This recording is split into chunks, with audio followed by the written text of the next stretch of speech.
share, subscribe. Cause you know we keep it live, yeah. Like, share, subscribe.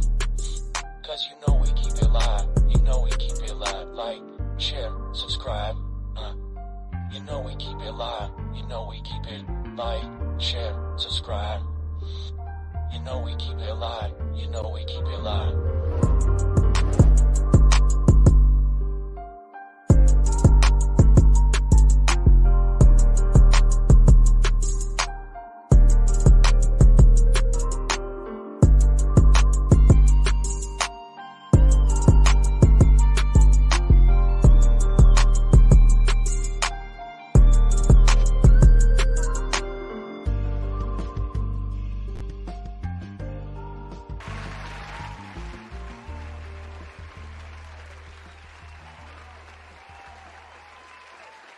Let's go. Let's go. Good morning, everybody. How y'all doing today? Yes, bring it in. Let's get it. It's Friday. I got a little energy. Y'all had to run downstairs and get my coffee, and I made it back just in time to kick the intro off and get here and kick it with y'all. JB, how you doing this morning? Good morning, everybody. Thank y'all for pulling up and kicking it with your boy, man. Let me know if my mic sound right. I had to do some changes on the audio yesterday. Let me know how it sound. Make sure everything sound good for my people, man. Good morning, everybody. Good morning, Michelle. How you doing this morning? How you doing? Listen, I hope y'all was able to catch the bros. They went live on Coach Sean's channel yesterday and Ty's channel. Hope y'all was able to catch them yesterday, man. I was out. We were, had a birthday dinner, a birthday outing with KT's best friend. They just left for Mexico this morning, y'all. Y'all keep them in y'all prayers. Keep the manager, boss lady, in your prayers while she's on the way to Mexico to enjoy herself. I'm here still working. Still got Marquita in the back producing. You know what I'm saying? We got the fam pulling up in the chat this morning. I'm telling y'all, man, listen, there is no reason not to be excited today. There wasn't a lot of stuff that happened in Alabama football or Alabama sports news yesterday or this, the past few days. We did see the softball ladies. They went down to UCLA yesterday. Tough game, good game. You know what I'm saying? But just couldn't pull it out, which is way better than what we expected from this team. The way this season started, we didn't expect either team to really push to make a postseason push. But to see those ladies fight, man, it was definitely a good game. Great effort. Can't wait to see what this team continues to develop into. It looks like they got a lot of momentum going into the building of the future of this team. Same with the baseball team. Can't wait to see what type of results they yield today. I think their game is today, if I'm not mistaken, unless I missed something yesterday. But I think their game is today. So be on the lookout for that news. Definitely. Yeah, they play at 6. Okay, Cynthia. Yeah, definitely want to get into that information and get into that news today. But also, we got Kalen DeBoer. We reacting to his spring SEC meeting speech, right? I guess this is kind of like the pre-SEC media day type vibe, right? Coach Kalen DeBoer, we're gonna do like a live reaction to it. Found a video that we can use without getting copyrighted. Shout out to AL. Who is it? My fault. Let me get make sure I'm speaking the right folks' name when you Alabama Crips and Tide on AL.com. Shout out to them and their YouTube channel.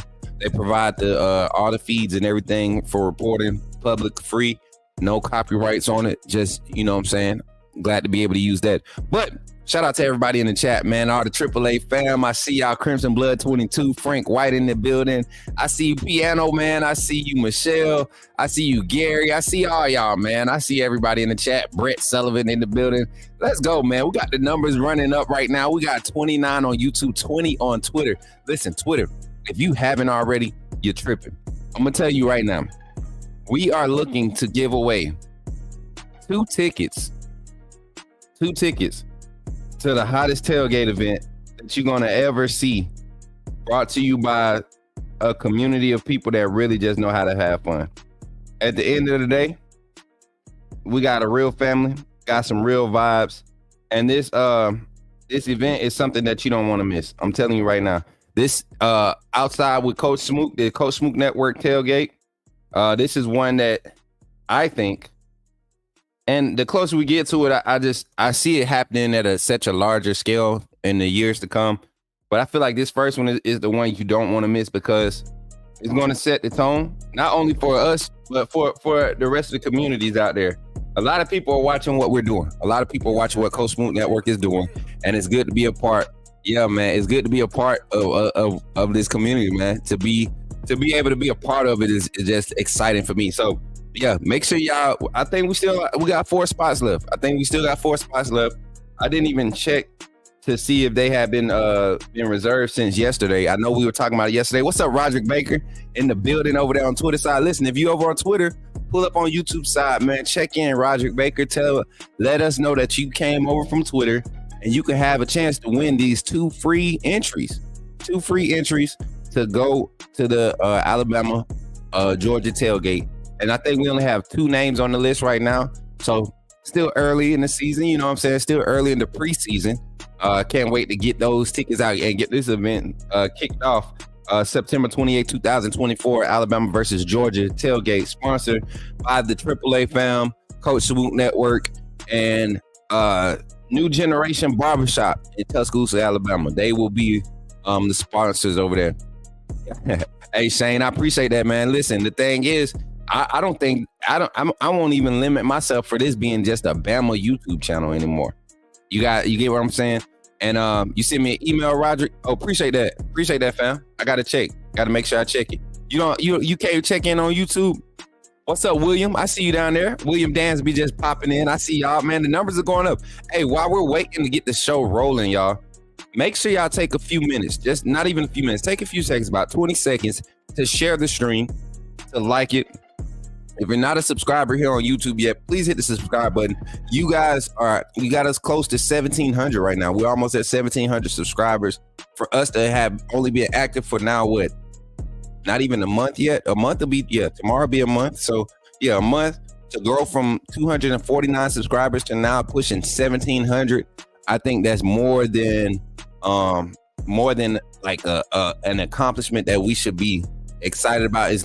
It's something that shows you that the word is getting out, but also that we're doing something consistent and people are liking it. So Antoine, my bro, jumping in, my senior mod jumping in. You checked in yesterday? Okay, Roger, my fault. Listen, you got a reminder, brother. You know what I'm saying? Shane, I seen your email yesterday too. I seen a picture. I thought I emailed you back, but we need something a little bit more clear. I can't blend that one because guess what?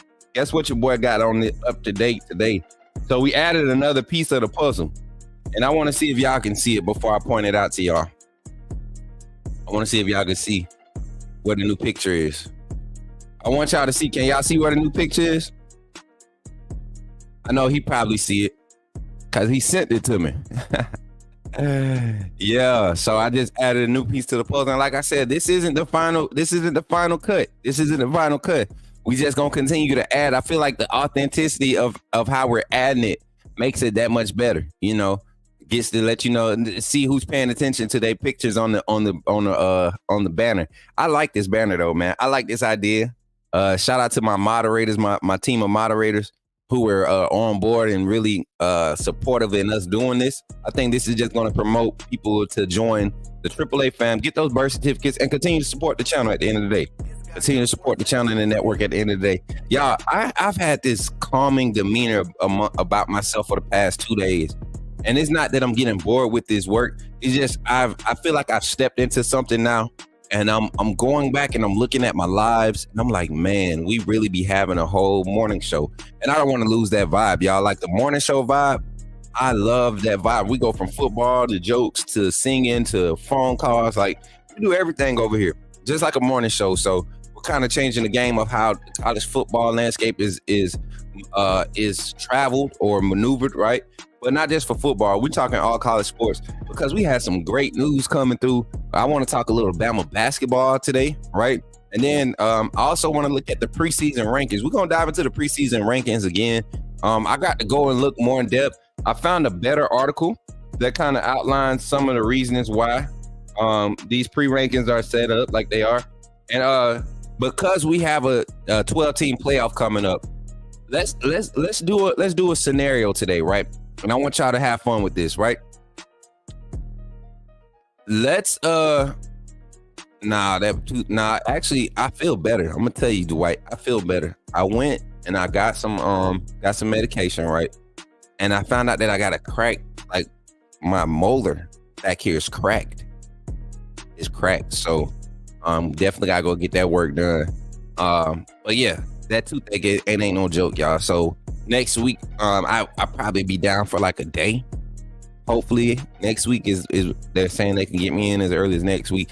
I didn't know so many people have teeth surgeries.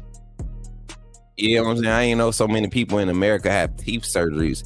The doctors, they be booked up for months. You know, I didn't know that, but yeah, gotta go get this cracked tooth fixed. But I did get some stuff to help, you know, suffice the pain or alleviate the pain or whatever you call it.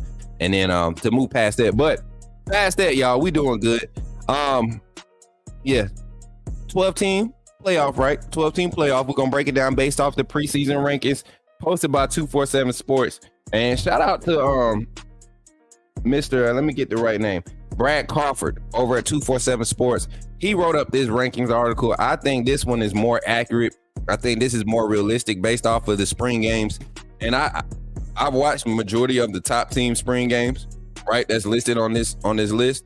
Haven't got to see I think it was Oregon. I didn't watch Oregon's spring game, but definitely watched Florida State, watched Ohio State, watched Georgia's, watched Texas, you know.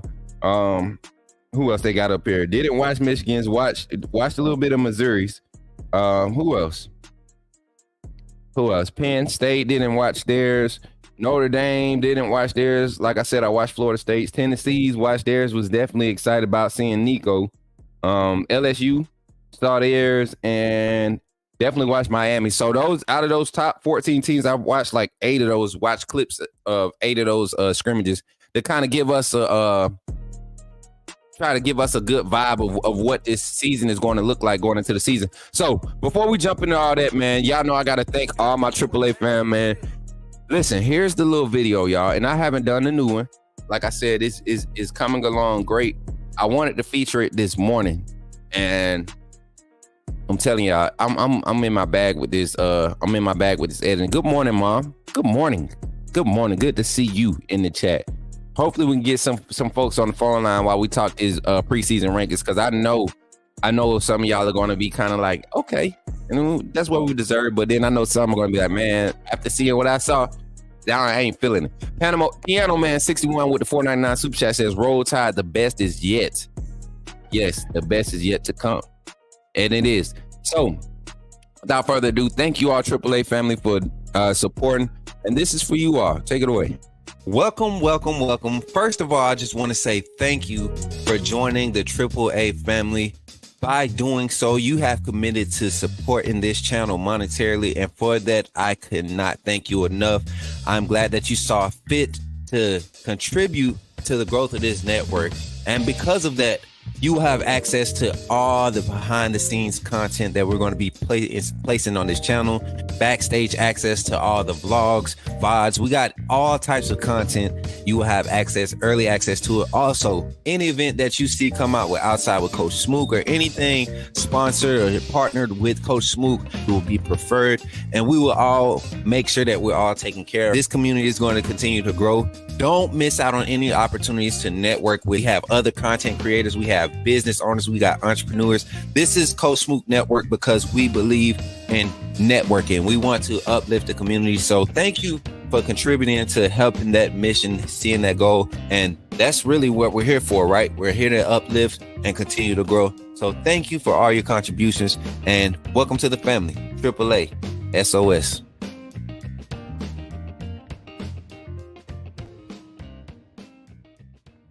Yes. I appreciate y'all, man. AAA family. Y'all know I love y'all to the moon and back. Yo, shout out to the 80 total viewers we got live on the show. We're 15 minutes in. Now it's time to kick it off and start the conversations. Listen, we got 46 live, 47 live here on YouTube, 34 live on Twitter. I'm telling you, you might want to jump over on this side. You might want to jump over on this YouTube side. Today we got discussion. Today we got topics. We got things that we want to discuss. Starting off with the preseason rankings, y'all. Preseason rankings. This is something that usually gets everybody riled up, right? This is something that usually gets the people going because you not only want to know and feel what you feel for your team, and like I said, shout out to 247 Sports, Brad Crawford right here. He did this write up, and his preseason rankings kind of they align with like 85-90% of the preseason rankings that you see put out by like all the major AP writers, all the beat writers, even different team reporters who sometimes show team bias. This write up here is probably one that's going to be the most consistent across the board when you go look up preseason rankings for college football. Diving into it though, y'all already saw, I kind of had it scrolled up already. You had preseason ranking number 1, Ohio State. Let's look at the explanation behind this.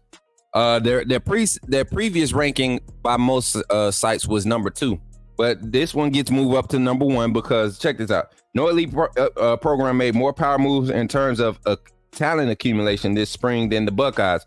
Ohio State went from college football playoff threat to one of the national title favorites, given the roster and coaching staff additions accomplished and purchased by Ryan Day, all $18 million of it. On top of securing one of the nation's top transfer classes with Alabama All-American safety Caleb Down, Ole Miss standout ball carrier Quinshon Judkins, and multi-year Kansas State starting quarterback Will Howard, the Buckeyes also quickly replaced newly hired offensive coordinator Bill O'Brien with UCLA head coach Chip Kelly.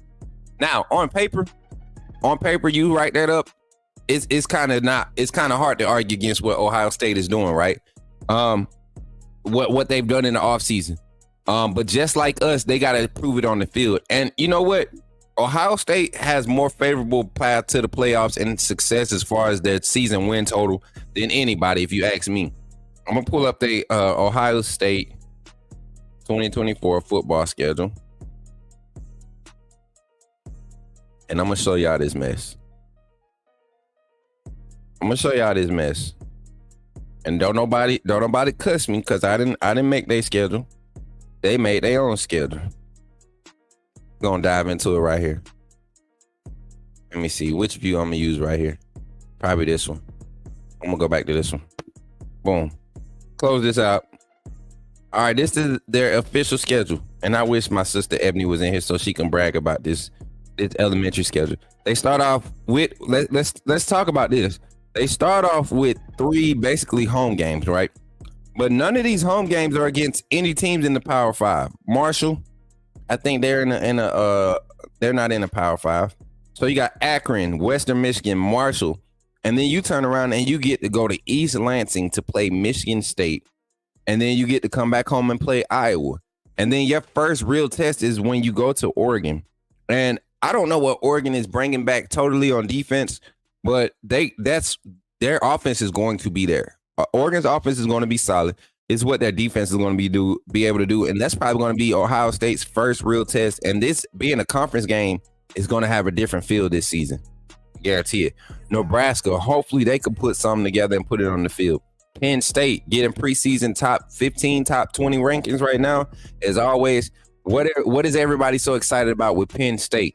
Why are they getting hype, and can they be a test for Ohio State? I don't see it. Purdue, just don't see it. Northwestern, Indiana, Michigan, all 3 of those teams I feel like will have struggle years. Michigan might be able to suffice and squeeze out 8 wins this year.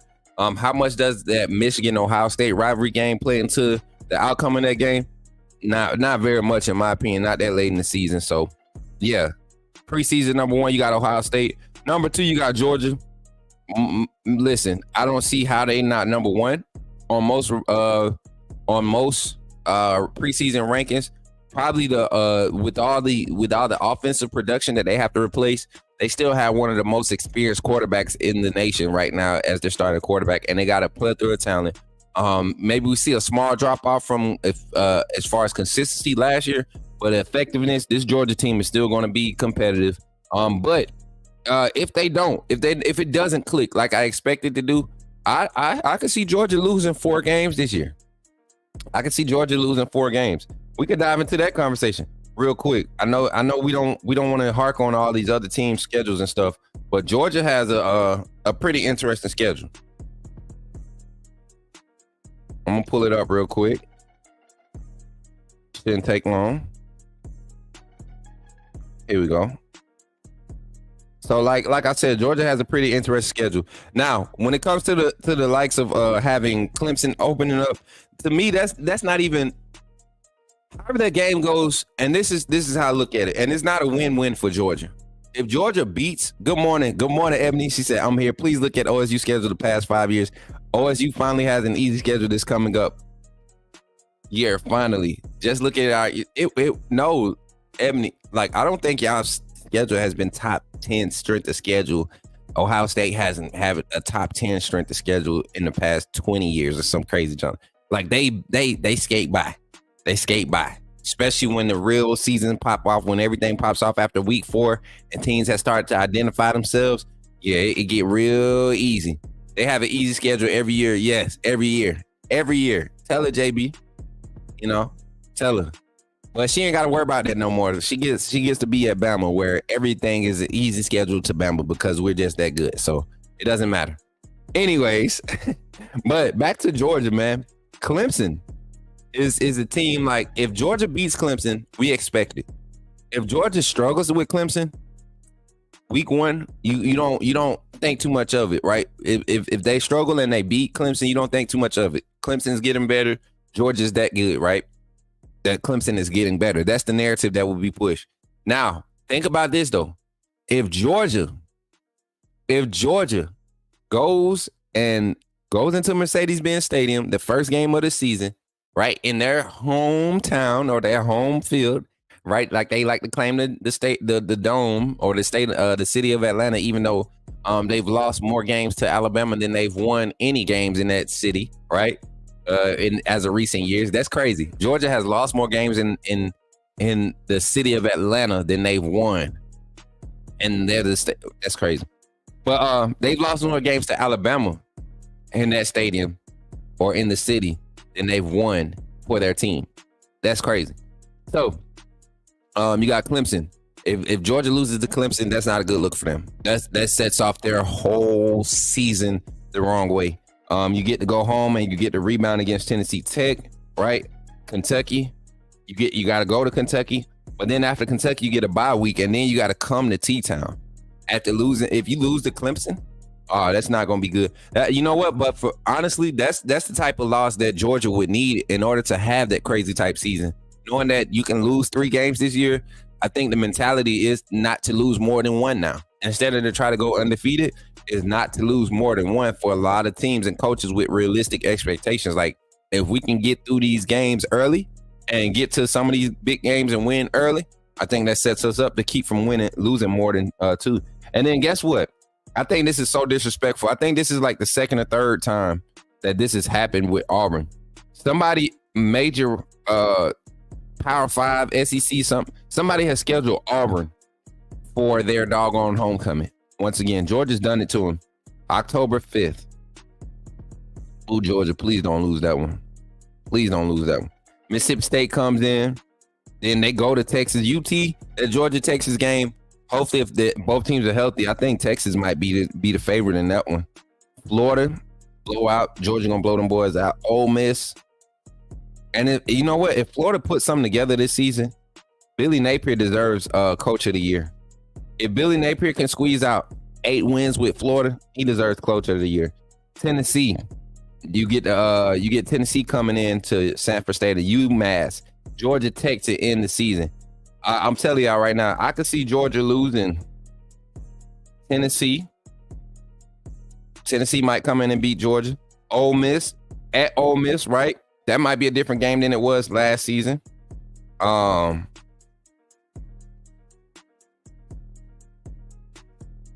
was trying to figure out what Art was doing. Texas. So you got Ole Miss, Texas. That's realistic for me. Alabama, and they might lose to Clemson. So Georgia might lose 4. Georgia might can lose 4 today. Nah, Georgia going. Georgia gonna have they got doggone Auburn for homecoming. You know that's disrespectful. Shout out to the 105 in the chat. We got 56 live here on YouTube, 49 live on Twitter. Listen, if you're on Twitter, pull up on the YouTube side, man. We're talking preseason rankings right now, discussing all teams. About to jump into Alabama. I think Alabama is like number 5 on this preseason, number 5 on this article. You got Georgia at number 2. You got Texas at number 3. Let me share this. so y'all can see it. Texas at number 3. Don't want to expound on them too much. I'm gonna talk about Texas in a little while. Oregon, like I said, Oregon's getting a lot of preseason hype. And I think there's a lot of validity behind having Oregon there about in the top 5. This Oregon team is going to return a lot of experience on defense. They're replacing some guys on offense, right? But Oregon traditionally is attractive for offensive players. Their scheme is still there, something that's attractive to offensive recruits. They got some hidden talent, some hidden jewels, and they tapped the portal a little bit this offseason. So I think they picked up the transfer from Texas A&M, right? Evan Stewart, yes. Evan Stewart. Oregon was able to pick up Evan Stewart at wide receiver. They got the Dylan Gabriel kid from Oklahoma, the quarterback. That might be an interesting little situation there with Dylan Gabriel in a system where he might be more protected. Hold on, y'all. Art walking around here acting crazy. Come sit down. Sit down. Art walking around here. You gotta watch Art. He like to bite. He like to get into stuff, be eating stuff he ain't supposed to eat. So gotta watch him. But yeah, Oregon is definitely deserving of this top 5 ranking, I believe. And then right outside the top 5, man, look who they got outside. Right outside the top 4. Like I said, number 5, Crimson Tide. We'll jump into it, but this is their explaining. How much trust do you have? And this is what I like about this type of write-up, because it's not really putting any factual statements out there. It's all speculation, but it gives you a good vantage point of what majority of the college football world is looking at us as an Alabama fan. You kind of like a realistic fan. You like to see what everybody else is trying to say is the problem, or something that what are they picking at to try to say that we're not going to be as good as we think we're going to be, right? So I look at this little excerpt, this little write-up. It says, how much trust do you have in first-year coach Kalen DeBoer in his first go-around in the SEC? Will Jalen Milroe duplicate last season's success as a now seasoned vet? Can Alabama's secondary, littered with new faces, still produce at an elite level? There's a few questions facing the Crimson Tide in the post-Nick Saban answer. We don't know the answers yet. But given the program's level of prestige and overall talent level, there's a few notable portal departures. Alabama gets the benefit of the doubt after spring. Why we gotta get the benefit of the doubt? Why we gotta get the benefit of the doubt? What's up, Wade? Man, we've been looking for you, big dog. Look, we got you on the banner. You ain't got your birth certificate yet. Somebody get Wade his birth certificate. Y'all got Wade. Marquis, we got Wade birth certificate back there in the file somewhere. No birth certificate. Well, you better go fill out your paperwork, man. Go ahead and pick up one of them memberships, my boy. What's up, man? Good to see you in the chat. Got to link up, man. But yeah, so preseason number 5, Alabama. We were number 4 in most other polls. I think number 5 is perfect for us. You got Ole Miss following us up at number 6. You got Michigan following them up at number 7. Missouri after them. Penn State.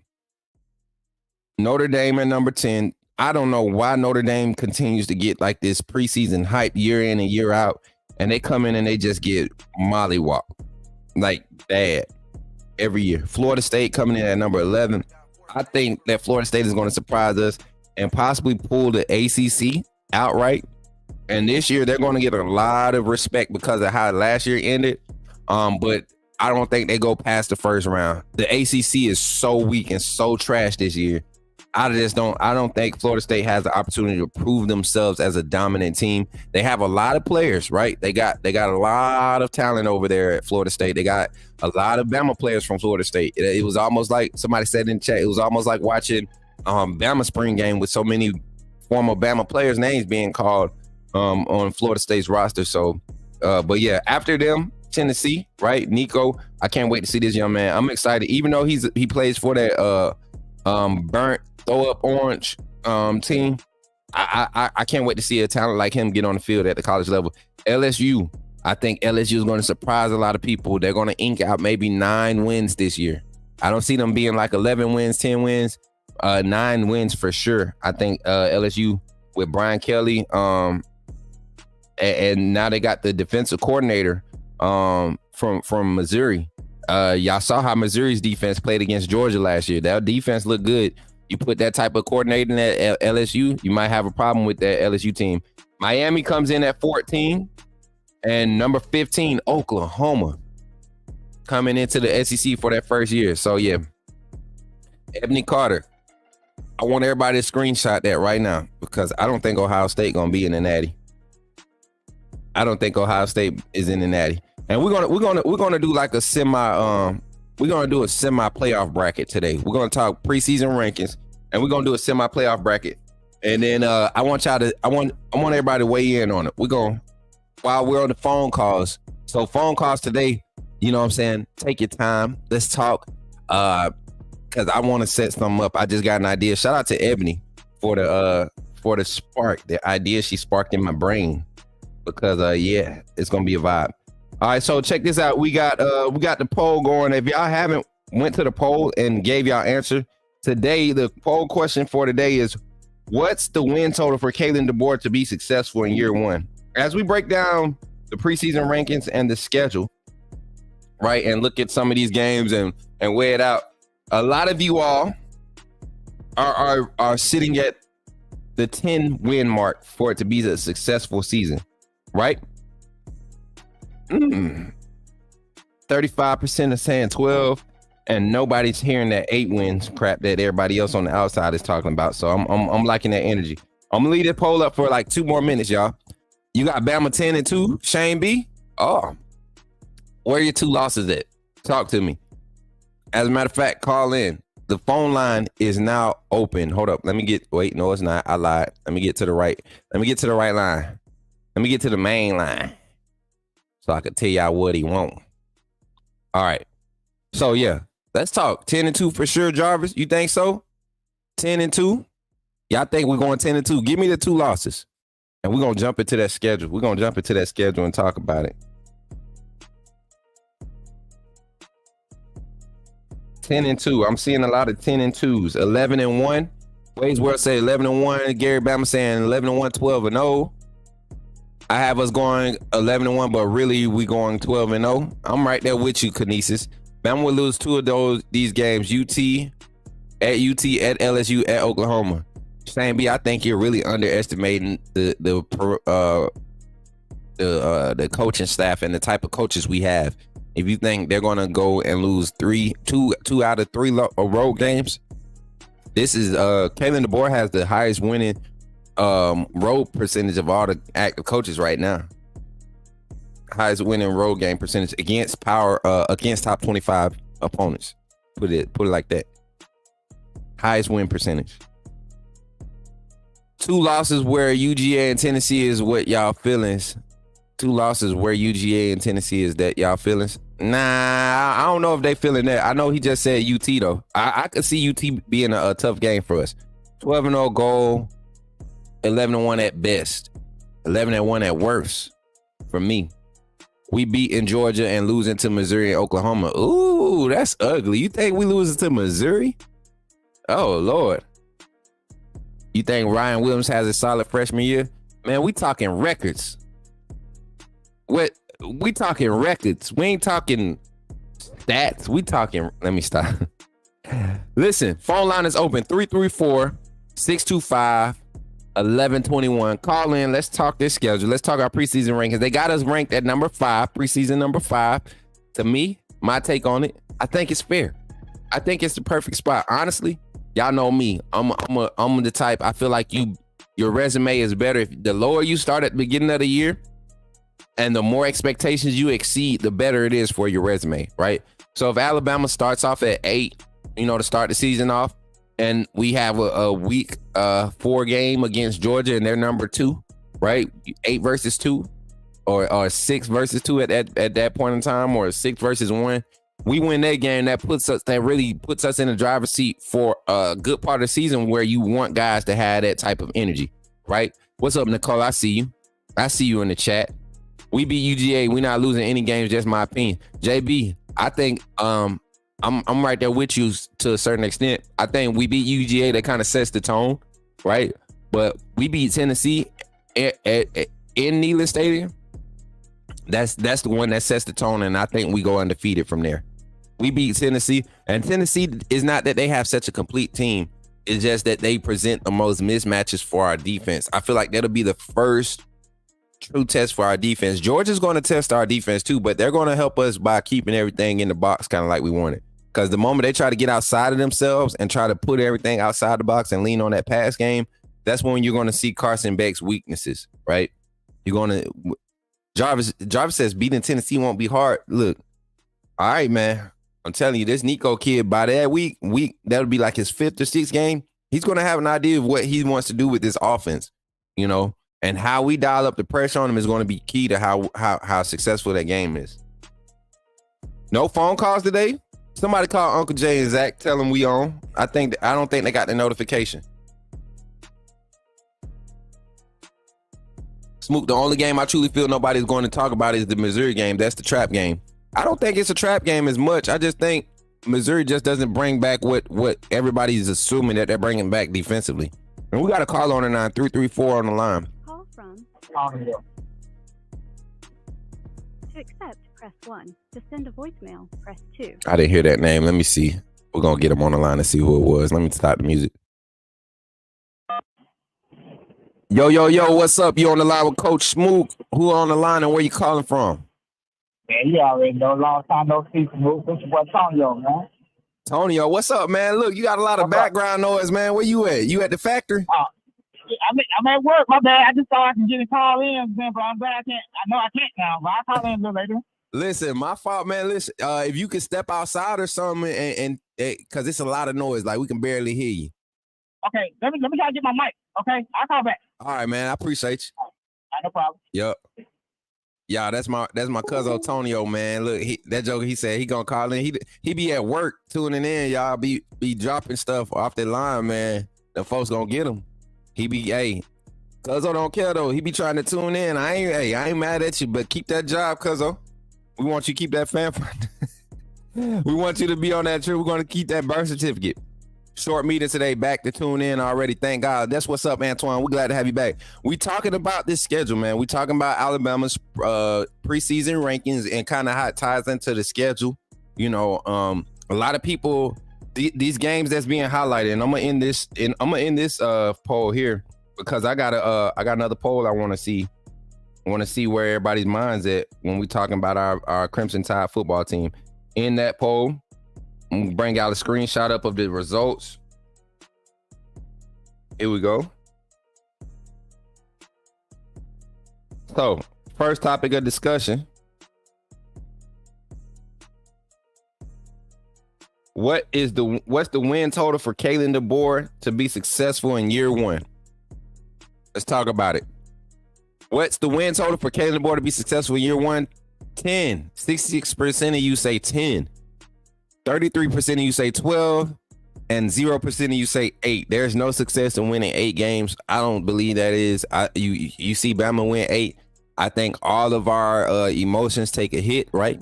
I think we all kind of like we go back in the doghouse for about 6 months and we kind of regroup and we try to figure out where's the silver lining. With 8 wins, what would that do to our fan base? Let's start with the worst.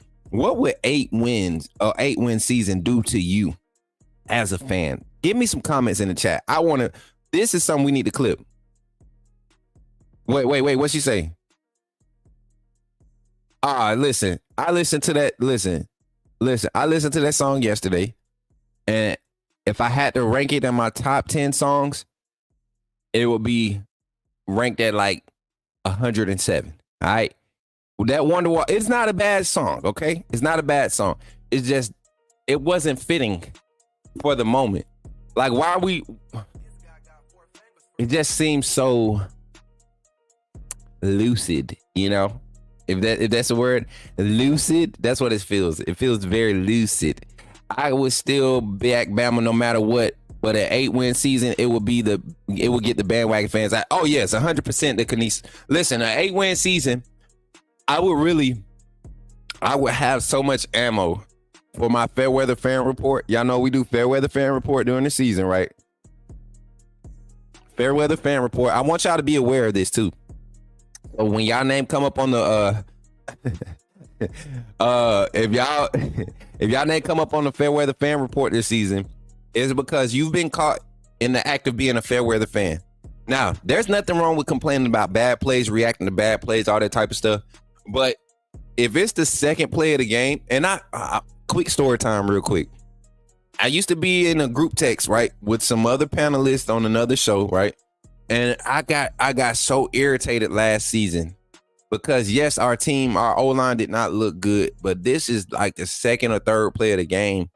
And oh man, a bad play happens. Caden Proctor misses a block, and it's just the chat goes from being chill, let's get it, today's the day we wake up, to third play of the game, oh my God, it's over. This season is done. We're never going to see any success. Like, just tripping. And that sparks something in me to see, like, I can't imagine being on the sideline with these guys, like these dudes that claim they played football before. Like, come on, dog. We'll be fighting on the sideline. I've been to slap you. Coach wouldn't have had to separate us because all that weak stuff, it ain't over till it's over. You know what I'm saying? The clock ain't struck zero. This the third play of the game. Why are you complaining? But yeah, we definitely gonna keep the Fan Weather Fan Report live and in action. It's gonna be a live segment, but we're gonna clip those and we're gonna have a whole playlist of fair weather fan reports. What's up, Henry Campbell? How you feeling this morning? Yeah, I'm not a singer, Antoine. You are the singer. That's Kimberly. What's up, King Fuse's Lit House? How you feeling this morning? Let's go, man. How y'all feeling this morning? Appreciate y'all for checking in on this YouTube side. Make sure y'all drop a like when y'all come through. Make sure you share the content. If you're not a subscriber, go ahead and subscribe. We know who Smook can tell about it. We know who Smook can tell about it. Oh, yeah. Yeah. You already know. You already know. They try to blame. Antoine, it was your fault. It was your fault. Take the blame. Look, take responsibility. Take accountability. You're a senior moderator here. You know better. I'm going to call in soon and sing a song. Hey, look. Do we just need to turn Fridays into karaoke day? I would love to do that. I would love to do that. You get to call in, and you got to talk Bama football, of course. But then in the car, you got to have a song ready. And what's going to be cool? When y'all keep supporting your boy get big time, and I'm able to use some of these I'm able to get those copyright license, so we don't lose it. 8 wins with Saban with a Saban prep team will make me question the hire. Every coach have dreams with coaching these players. Many would think they can be better be better coach than Saban with Bama resources. Ooh, listen, that's a good talk. That's a good take right there, Antonio. That was my brother Antonio that just called in. He said he's going to try to call in again. That's a good topic. Can you start that comment for me, sis? Good morning, sis. How you doing, Cicely? Good morning. Glad to have you in here. Glad to see you. Man, it would be cool to have like one of my family members calling. Like my brother. Y'all, we ain't heard from my brother this week. Bro been working. He been out there chasing pit bulls. Listen, what's good, Jordan? How you feeling? Nah, you ain't late today, man. We just jumping into the first subject of the day, the first topic of the day. We haven't had a phone call. Well, we had one, but we had to do a sound check, right? Had to get the sound right. But we talking Bama preseason rankings. Preseason ranked number 5 by most major outlets, major beat writers, team reporters, right? Then you also got you also got us. We're talking about the win total. What would be an acceptable win total for Coach Kalen DeBoer in his first season at the University of Alabama? 66% of us, and I think it was 69 votes came in. So 66% of y'all, not 69. I'm tripping. 38 votes came in. I was thinking about the 69 people we got watching live on the other side.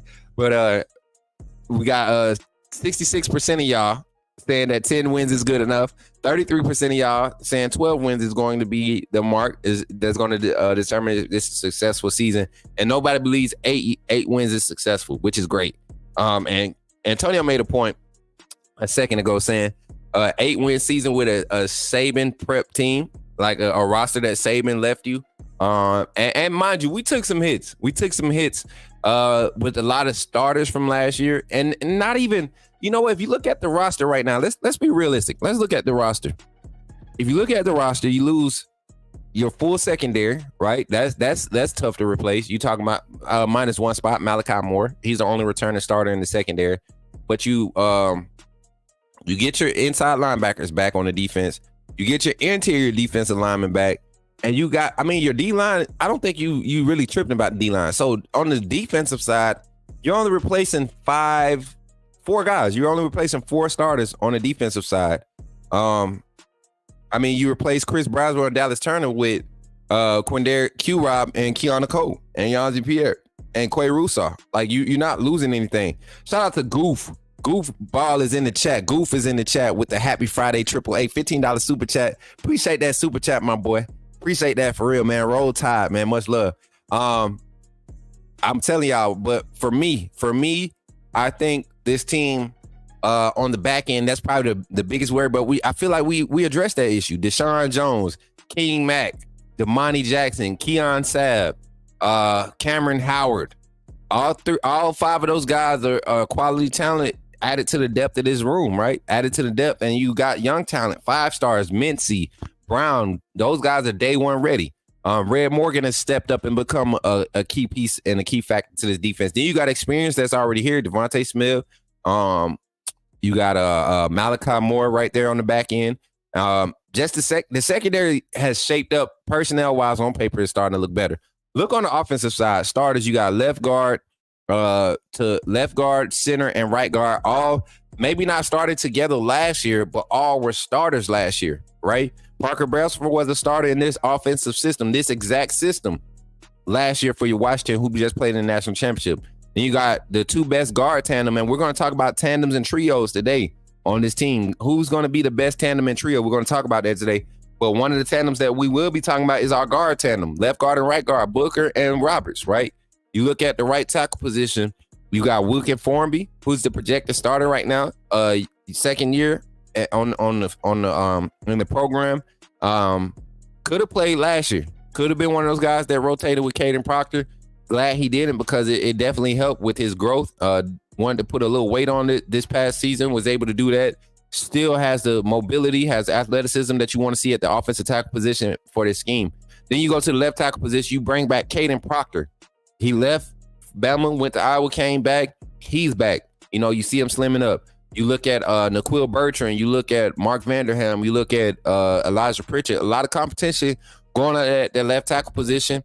And then you look at the depth of offensive linemen behind that first group, right?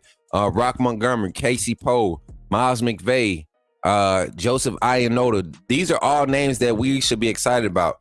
But to talk about the experience coming back, offense looks good. Interior offensive line looks great. Quarterback, you got probably one of the most experienced quarterbacks in the SEC right now. You know, the second most winning quarterback in the SEC, right, behind Carson Beck. Then you look at the running back room. Not a lot of depth with experience, but just straight talent. Justice Haynes didn't get a lot of experience, but I don't think he's missing a beat. Jan Miller got a lot of experience his past 2 years. Think he comes out and really solidifies his draft stock. Richard Young is a guy that I think is going to explode onto the scene with his targeted carries, his targeted touches, right? So the running back room looks good. Wide receiver, tight ends, probably the second most talented group on the roster right now. You look from top to bottom, you look at Kendrick Law, Jeremy Bernard being like the foregone leaders of that group, Kobe Prentice mixing himself in that mix of leadership. And then you just got the guys behind them, so much talent behind them, young guys, a bunch of energy, guys that's ready to get on the field. So it looks like we got a call on the line. Looks like Piano Man. I'm gonna answer it, and I'm gonna let him stay on hold for a second while we finish our little segment. Then I'm gonna jump to the phone call. All right. So with the wide receivers, tight ends, I think we set up good. The tight end room is probably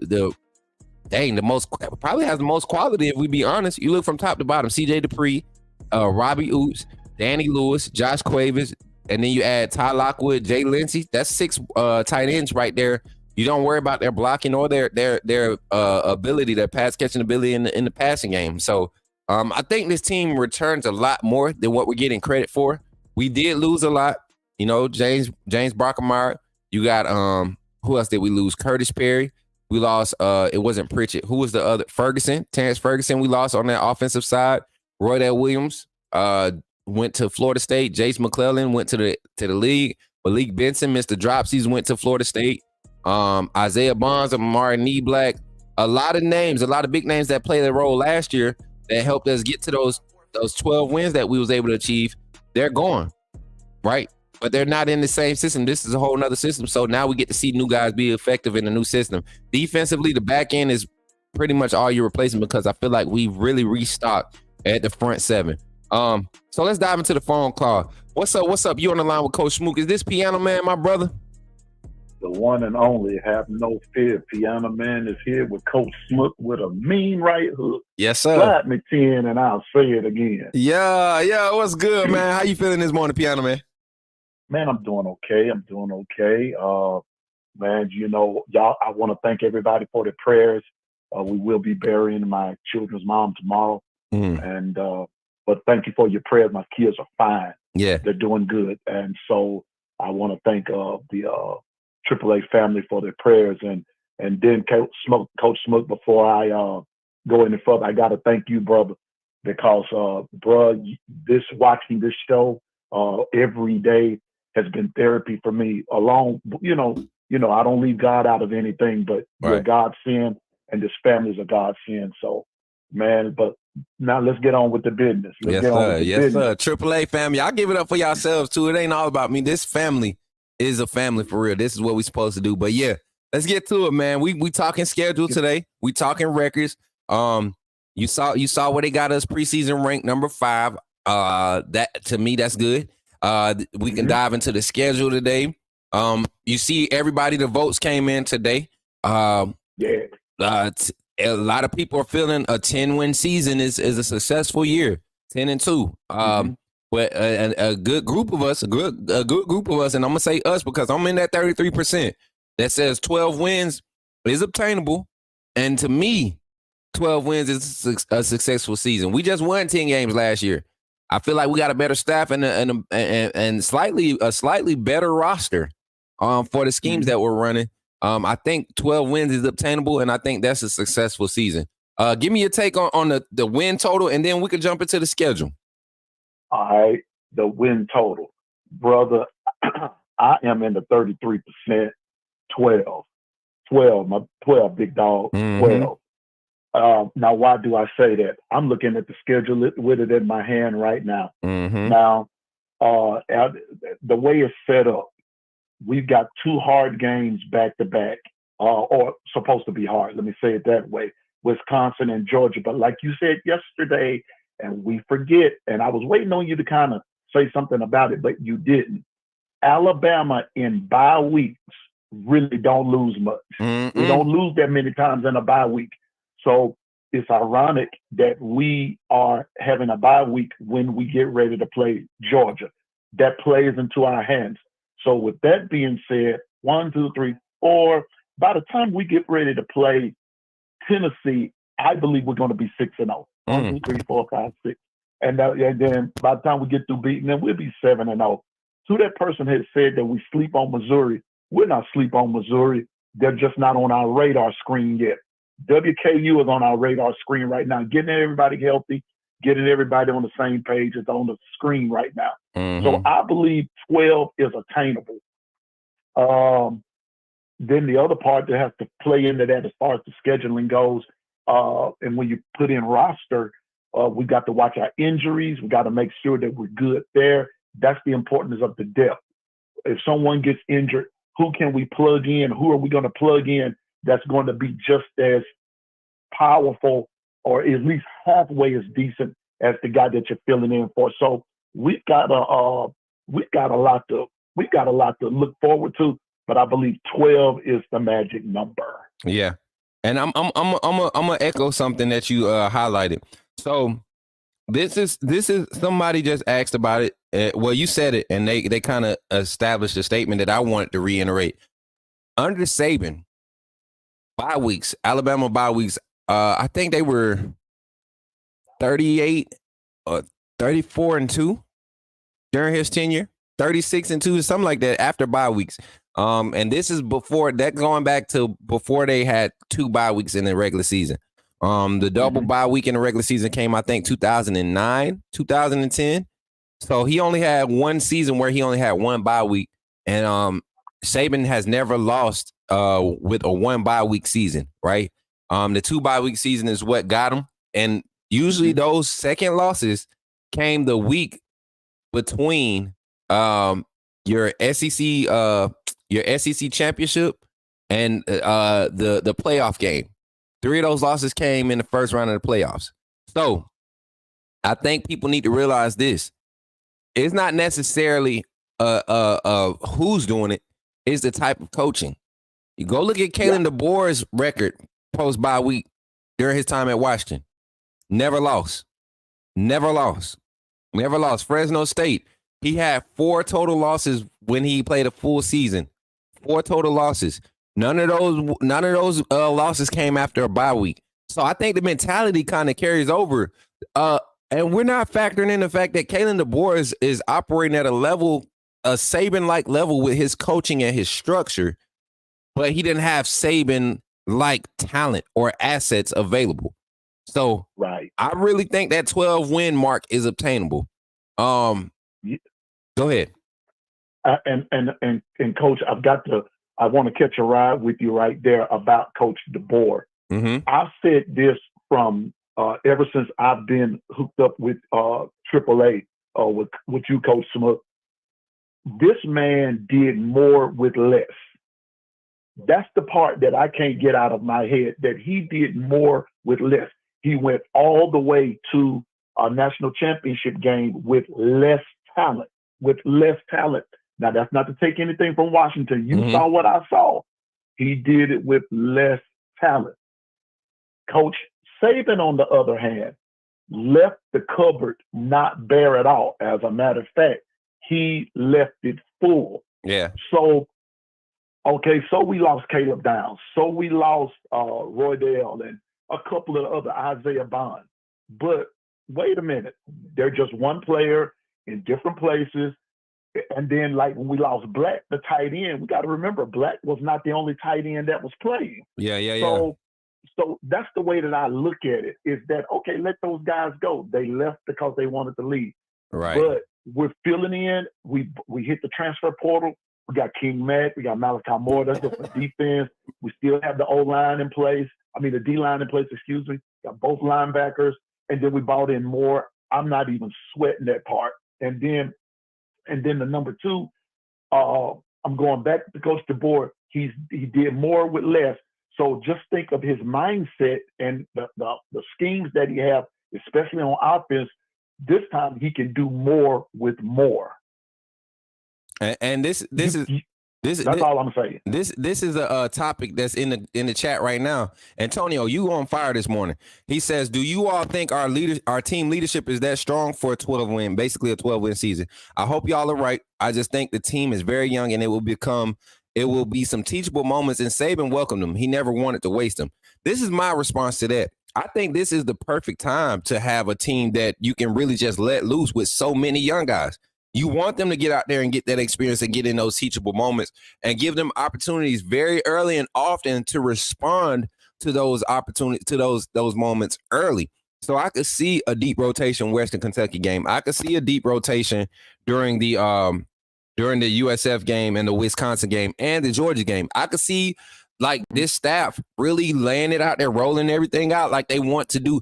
I don't see them building up progressively to a certain point.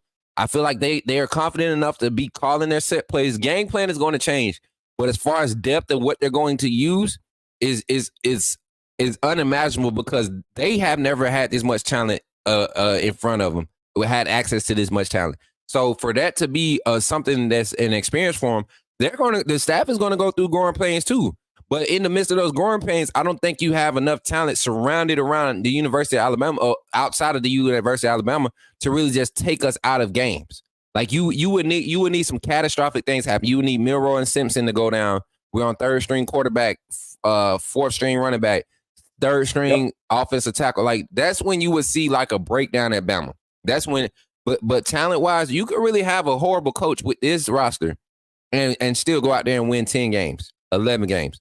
And we're not talking about a horrible coach taking over this Alabama roster. We're talking about Kalen DeBoer, your second highest win percentage in college football right now of Power 5 coaches right now. Second highest winning percentage. So you got to factor that in. And throw this in. I see one of our chat people, Shane is saying, but Coach DeBoer didn't do it in the SEC. Stop. Great point. But I got one thing I want to tell you. Mm-hmm. One thing I have to tell you. Pound for pound, yes, the SEC was tops. But when you sit back and look at it, the Pac-12 was the most talented between the two. The SEC basically just had Bama and Georgia. That's it. After that, it was more or less a crapshoot. But in the Pac-12, it was Washington, it was Oregon, it was Oregon State, not Oregon State, Washington State. No. Arizona. We got to remember, Arizona turned it on at the end. Utah was on early. People forget, man. Utah was on. So you that's the way that I looked at it. Now that the Pac-12 has broken up and they went to either to the Big 12 or they went to the Big 10 and only two stayed in the Pac-12, Kalen DeBoer knew what time it was. That's just me analyzing. So why not go to Alabama? I know what was left there. Hey, let's make it happen. So that's why I'm not too much worried about it. 12 is attainable. And do I believe we'll beat Georgia? Yes. Do I believe we'll beat Tennessee? Of course. Only game I will be worried about would probably be Oklahoma because we are playing them there. And I don't want us to ever look ahead toward the Iron Bowl. So I'm not going to say it's going to be easy, but it's going to be attainable. And then my last point, strength of schedule, all this Ohio State talk, they play nobody. Nobody. Nobody. We need to put a Keith Sweat short up there and then say, who does Ohio play? Who does Ohio State play? Yeah. Nobody. Yep. Nobody. Mr. Sweat. That's the bottom line. And so, schedule-wise, don't even sweat it. We're playing who we play, and we should never play down to our competition. Make them come up to where we are. We'll be fine. Right. Let's talk about that Oklahoma game real quick. Before you get off, one thing I want to say about this: Oklahoma has an opportunity to reset who they are. Right. They're in a new league. Traditionally, they've been known as the team that starts fast. They drop games they're not supposed to drop in the first 6 weeks, and then they end up dropping the extra one that kind of throws them off for their conference. Now they're in the SEC. They're coming over with Texas, their rival. They get to come into a conference where they're not the top dogs now. I feel like Oklahoma going to catch a few teams off guard early in the season, in the conference schedule. But I think around this time of year, when Alabama's prepping to for Iron Bowl, for SEC championship, what we should be prepping for, right? I think this is the worst time to get a team coached by Kalen DeBoer with the aspirations of being a national championship coach in his first year. Like, imagine Kalen DeBoer having a realistic opportunity to be his first year in the SEC to be the conference champion, right? Well, you know what, Coach Smook, I'm gonna do you like you do me. When I be talking about these our roster and our scenarios and everything, I see what you just did. Yeah. That's your favorite line. I see what you just did.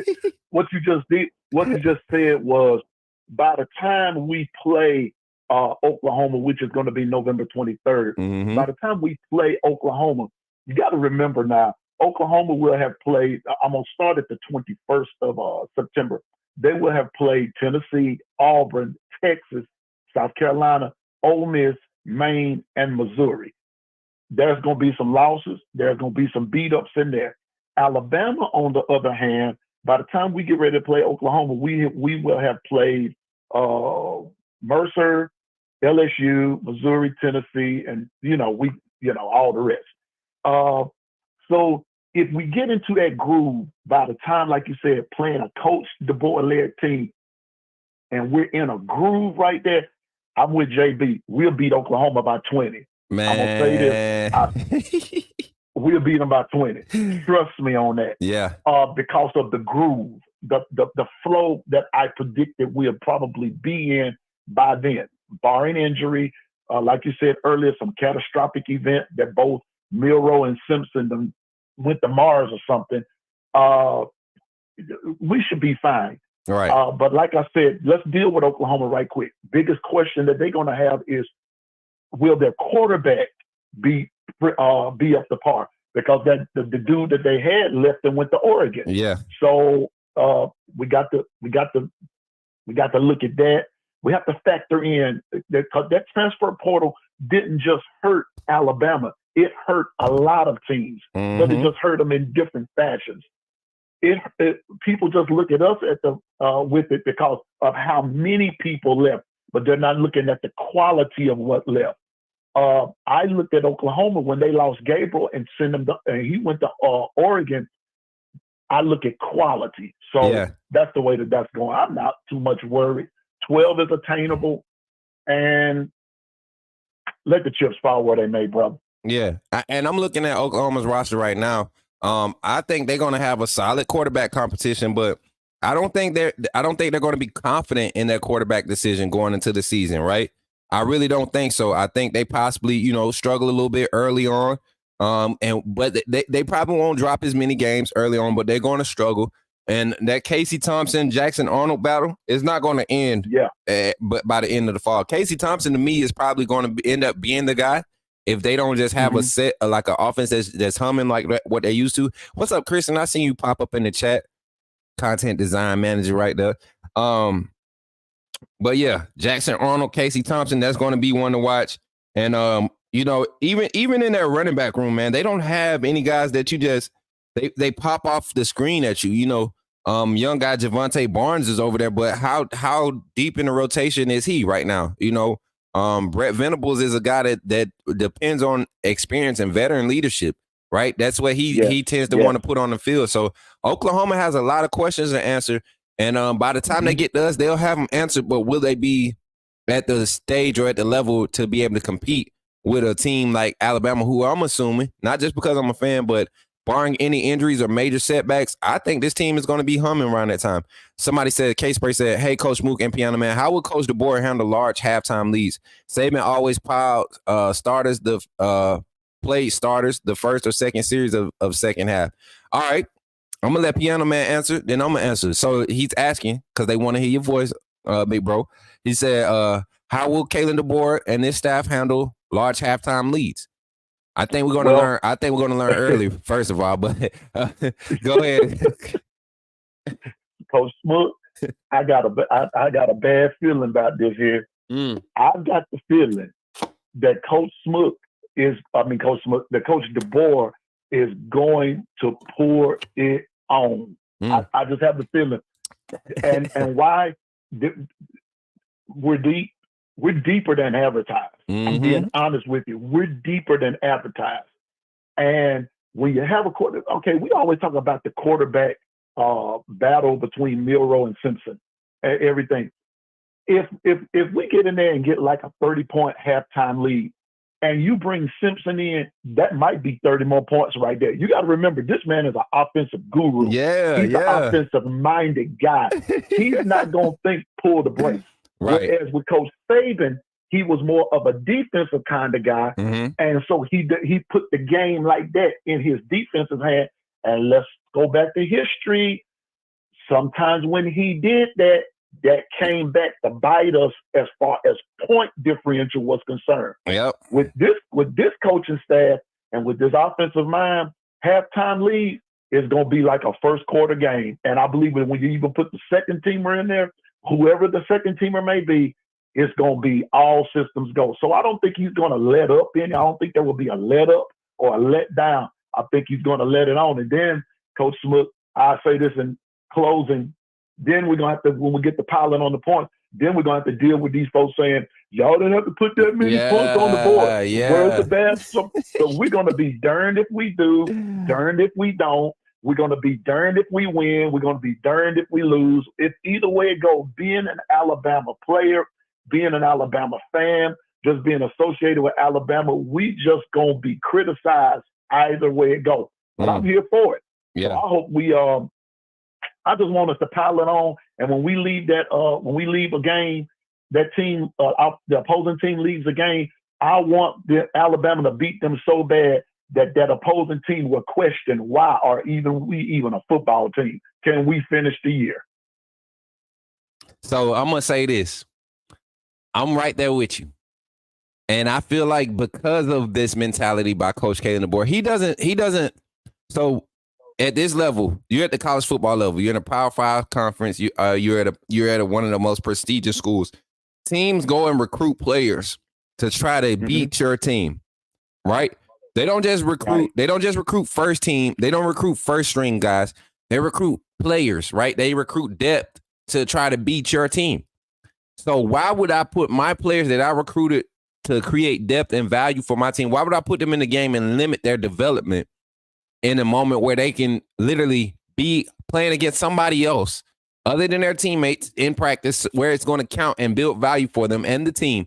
Why would I put them in and slow it down? There's no point to, especially when you're talking about see, a lot of injuries happen where you're not playing full speed. And how many times, and you said something earlier, Piano Man, how many times did we go and slow the offense down and put it on our defense, and the defense have to go out there and play an extra 15, 20 snaps that they probably wouldn't have had to play if we keep our offense out there running and humming like we're supposed to be doing, right? How many times have we seen defenders, secondary guys coming up to support the run game, and they put their head in there and they go down with a concussion or a dislocated shoulder, or, you know what I'm saying? How many linebackers have we seen get wrapped up or rolled up on, you know, because we're taking our foot off the gas, right? I'm putting a poll in the chat right now, and it says KD with the lead. I got pedal to the metal and let them live. Let's vote. What do we think? That's a good question. Do we think that Coach KD and his staff with a 21-point lead starting the third quarter, 21-point lead? Does Jalen Miro get a series, and then we see Ty Simpson come out and run? Like, I don't want to see the play calling change into the last 4 minutes of the game where you actually running the clock out. Like, let's not start the 4-minute offense with 11 minutes left in the third quarter because we up by 48. Let's keep it going. Let's put up 70 points. Oregon did it for so many years. Ohio State did it some last year. Like, all these teams been doing it, man. I would love to be in that space. I think that would have helped Jalen Miro and these quarterbacks last year if you just get them out there and keep running what you've been running. Run everything full speed like you would if you was down by 20. You got to make it come. Like, that's the type of game plan I want to see. I think KD supports that aggressive nature, not necessarily aggressive nature, but setting the standard to where everybody needs to be able to execute the offense as if you were the guy out there in the meat of the game, in the thick of it. You know what I'm saying? And Coach Smook, let me tell you something. What you're also saying right there without saying it, that's a mentality. Yeah. That's a mentality. If we go out there and saying we're going to let them live, no, bro, you got to listen. I told somebody yesterday, we not taking prisoners. We want straight casualties. Straight casualties. All casualties. I don't want no prisoners. I want casualties. Look, enemy KIA. Enemy KIA. Yeah, buddy. It's got to be just like that. Yes, so, sir. My brother, again, we going to do this thing. I'm in it for the long haul. And listen, I hope somebody's listening right about now. If you're not a Bama fan, we understand. Don't be afraid to call in. Don't be afraid to chat. But I will warn you. I'm going to warn you. You hang around this community long enough, you're gonna forsake your evil ways and come on over with the tide.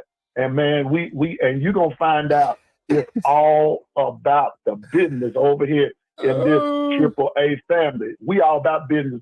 We standing on Smook, and we all about the business over here. We all gas and no break. Yes, sir. Get it. Dig it. It is what it is. All right, brother. I'll see you later. Yes, sir. Thank you for your prayers again. And I'll see you on the next time. Hey, appreciate you, man. Appreciate you, Piano Man. Always calling in with the good vibes, man. Love Roll Tide. Love when Piano Man calls in. Always a good conversation. Listen, I'm telling y'all, that's something to think about, guys. What do we do? What do we do with the lead? Like, for so long, Lane Kiffin was one that didn't take, like, y'all remember Lane Kiffin would take a few butt chewings when he had an opportunity to play Tua in the game. Like, he didn't care. Brian Daboll, same thing. You know, I love when Brian Daboll got his opportunity with Tua. That was like one of the best things to see. But I remember seeing Mac Jones come in and be able to put some over top, you know.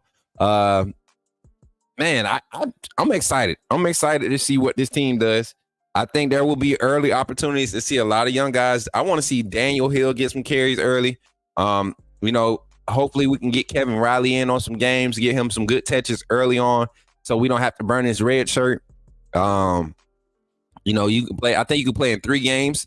4 games before you have to burn a red shirt? What up, Mr. Renrico in the building? How y'all feeling this morning? It's fiery because I think we're going to have, especially the Western Kentucky game, I think we're going to see 3 quarterbacks play that game. And I when I say 3 quarterbacks play, I mean like 3 quarterbacks throw passes, right? I think we probably see like 5 running backs get carries. I think we should see, with 3 quarterbacks getting passes. I think Miro will probably throw the ball 23, 25 times.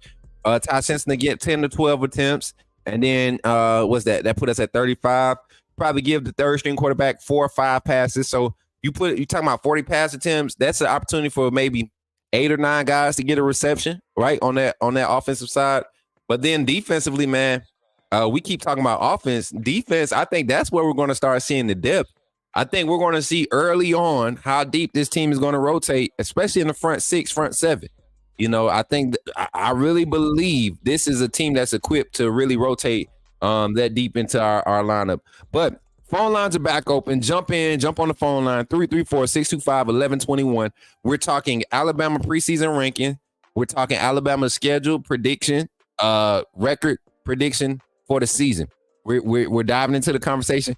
It's Friday. This is kind of like a generalized conversation that can go any which direction. Let me look at some of these comments, man. Y'all was saying some good stuff.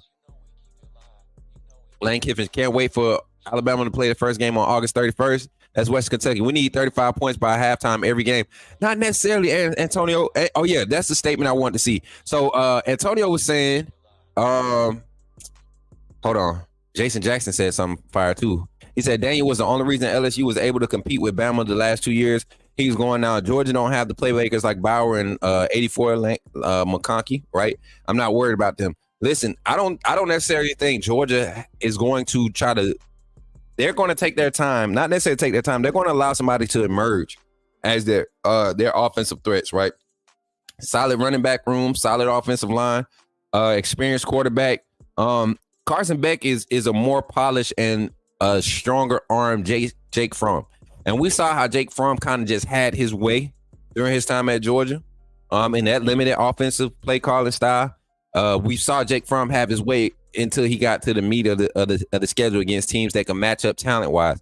And I think that's what Georgia might run into again this season if they don't allow guys to be developed and put guys in situations to where they're forcing somebody to be the guy. They're identifying somebody being the guy. All right? So, yeah. What's the like count at? I see my moderators getting at y'all about these likes, man. Y'all better stop playing with my mods. They don't play about these likes. Let's see.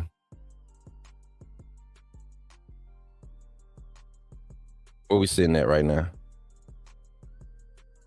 Sitting at 57 likes. Y'all, hey, yeah. Come on, run them likes up for you, boy. Listen, we got 57 likes on the stream. We got how many people watching? If you stopped in here and you watching, man, we got 81 watching. We got 57 likes. Run them likes up, man. Let's get it up. So yesterday, y'all really blew it out the water the last 3 minutes before I ended the live. I had to go and refresh my side of the page. But as I ended the stream, we were at 104 likes. And then when I went back to check it probably like an hour later, we was at 127, I believe. So y'all still are doing the work. Y'all still are doing the right thing by sharing and supporting the channel. All the super chats. Listen, I was scrolling on my super chats. Y'all are such a blessing. I'm going to tell y'all this right now. Anybody that has a YouTube channel and you look at those super chats and you just kind of like downplay it, caught up in the show, right? Doing what you're doing as far as the content. But you got to think, man. You guys donate super chats and the type of effort and the hourly, like if this was an hourly wage job, I don't think you could really pay content creators who really focus on their craft and really dedicate to that craft. So we got another phone call in, 205 calling in. Let me see who it is. Rico. To accept, press 1. Uh-oh, what's up, Rico? Voicemail, press 2. Yo, Rico, you on the line with Coach Smook, man. Where you calling from, my boy? The Magic City. Yeah, my boy Rico. How you feeling today, boy? I am A-OK. okay, man. I'm just chilling. Smooth Rico. Y'all, I got Smooth Rico on the phone today, y'all. I got Smooth Rico on the phone, man. Look, Rico. A-Day, man. You remember that picture we took at A-Day? A-Day. I remember A-Day. Yo. Hey, that was cool, man. You came up on me like a ninja, yo. Listen, Rico, because, man, so me and Coach Sean, because we had been seeing you in the chat. You get what I'm saying? I think we heard you on the phone with Kyle one time, maybe twice. You had called in Kyle before, right? Oh, yeah.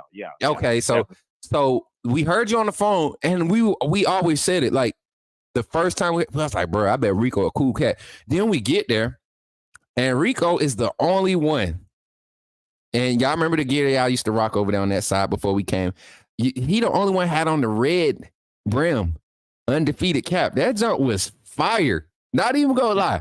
You the only one had that, Rico. And I got a picture. I'm gonna put it up while we on the phone. But yeah, man, Rico on the phone, on the line, man. Smooth Rico in the house. How you feeling today, man? Man, I am okay, man. I'm doing well. And I'm about ready to get it as far as the football season, yo. Talk to me about it, man. I know that's what you called in and talk about. Go ahead and take it away, man. We talking schedules. We talking the record. We talking the projections for Kalen DeBoer. Give me your spill, man, and take your time. The people, look, I've been waiting to hear you.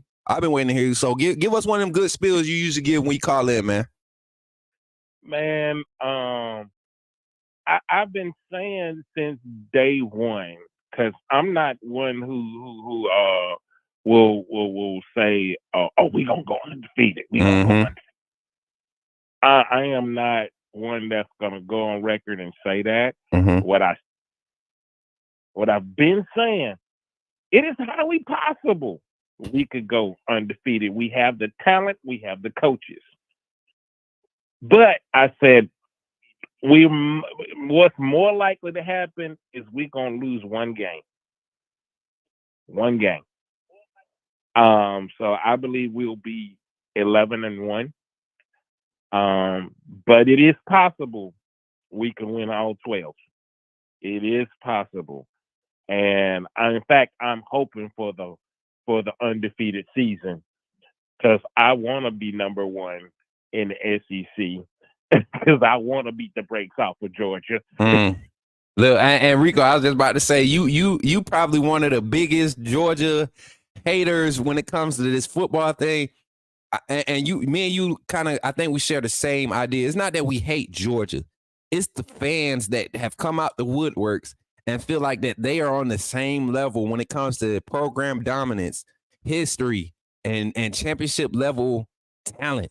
You get what I'm saying? They feel like they match us. They feel like these Georgia fans feel like they got us. They're on the same level with us, and that it really aggravates me. It really does. Yeah, I mean, because you got Kirby Smart, but who did Kirby Smart learn from? Where did he get most of his systems from? From his pappy. He get them from his pappy.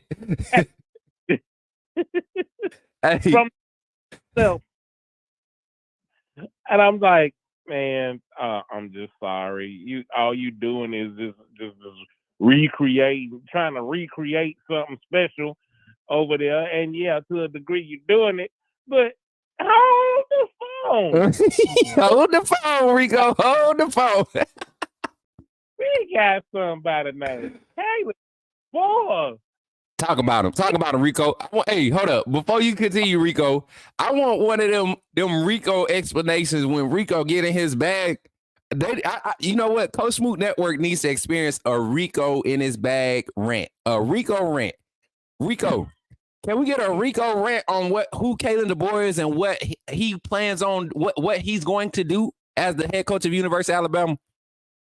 See, this is what I get upset about, because folks ain't giving Bama a chance because he's a new coach. Did you not?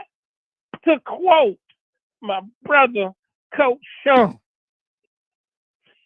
you ain't seen the truth, and the truth is in the details. Yes, sir. Man, this coach has won everywhere he went. Everywhere. Won. He took a Washington team, turned it from a bottom feeder to a contender. Talk about it. You don't do that if you're not gifted as a strategist.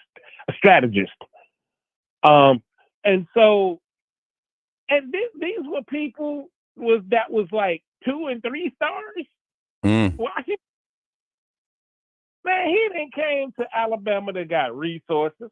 They got talent, 4 and 5 stars. Talk about it. And I'm telling you, with that kind of talent and those type of strategies that he employs, it would be criminal to think he would lose more than 10 games. I mean, that he would lose even 4 games. That's criminal. Rico, what do we do to deserve such to deserve such hate, Rico? What have we done as a football program, as a fan base to deserve so much hate? What have we done, like, for people to just totally disregard looking at film and tape and actually reading about players on rosters and, remembering how the game of football is played and how it's coached, and looking at a guy like Kalen DeBoer and his success and how he's handled struggles? Like, what have we done as an Alabama fan base, an Alabama nation, to make people like totally disregard the human senses that conjure together, that work collectively as a group to produce what we call common sense, right? What have we done to the world of college football to where they just disregard that natural human function? Can you explain that to me? What have we done? I think that there's a song that kind of like attest to that. That I can't remember exactly how it goes, but I think it got. I think part of it goes, "All we do is win." Yeah. I think is that the pastor DJ Khaled? Yeah. I know that song. That's the pastor DJ Khaled, and he has Reverend T-Pain on that song too. I know that song. Yeah, and they do nothing but testify. In fact, I think when they created that song, they had Alabama in mind. Yes, I remember. I remember that moment when the presence of the Lord was filling that song. And they were talking about winning, and Alabama was definitely winning. They were definitely winning. So I get you on that one. Now, Rico, another question. So we talked about the target, the number of wins that this team can win, that this team can pull together under Kalen DeBoer in his first season as a head coach. When we talk about the schedule, we got Western Kentucky, USF, Wisconsin, Georgia, first 4 games of the season. Then after the Georgia game, you go Vandy. Let me pull it right back up. I think you go after Georgia, you got Vanderbilt. You go to South Carolina comes to us. Then we go back to Tennessee for Tennessee, right? And then we got Missouri, LSU. That stretch of games right there is to me is like the make or break of the season. You start off with Vandy, South Carolina. You kind of building up Tennessee, then Missouri. To me, the way that the last year ended, all 4 of those teams we got them scheduled in order from worst to best, based off their production last year. Mm-hmm. In that stretch of the season, what team? Well, not even in that stretch of the season. What game? Because I heard you say 11-1. What game is our loss for you? Like, if you had to go and accept one today, not saying that we speaking that into existence, but if you had to go ahead today, looking at the schedule and say, all right, if we lose that one at this point in time in the season, and we lose it, whether we lose by 14 or we lose by 28, or we lose by 3, that game, I can accept that loss and still feel like we can be a national championship team. What game is that? Hate to say it, but I was looking at Georgia being our kryptonite. And why is that? I was thinking although it's a very winnable game, you just never know with Georgia. Mm-hmm. You just never know. And it might be the game that we lose, but it'll also be the game that pisses us off and wakes us up. And I think when you say it like that, Rico, I think you coincide with a lot of the fan base. And I said this yesterday. If we're going to have a tough game or lose one early, I want it to be in the first quarter of the season, meaning your first 4 games out of that 12-game season. I want it to be within the first 3 or 4 games. I want to see either a struggle win or a close loss to a good team. Shout out to my boy Antonio Russell with the $5 super chat. He said, Smook, did you see the number 1 player in the state? Tank 6'4", put Bama in his top 3. Yes, Tank Johnson. I think that's his name, Tank Johnson. I was actually looking at his page yesterday, and he had us as in his top 3. And I think we have a realistic chance of getting him. Michelle Lover with the $5 super chat says the tie will succeed. Happy B-Day to our own Broadway Joe Namath Roll Tide. Yes, today is the OG, the GOAT, Joe Namath's birthday. I think he like 119 today. So y'all make sure y'all stop and show some love to one of the Alabama greats, man. Well, the first one, Joe Namath was the one to win for us, first Alabama quarterback to win a Super Bowl. So y'all make sure y'all show Joe Namath some love. But yeah, Rico, that one game you saying Georgia, the feels around that Georgia game is just so much hype. I think media has us believing that's the game that shapes up the season. But if we lose one early, I think that's the one I would respectfully say, okay, we lost to a good team, a good coach, a talented roster. How we lose it will definitely shape how I feel about the loss.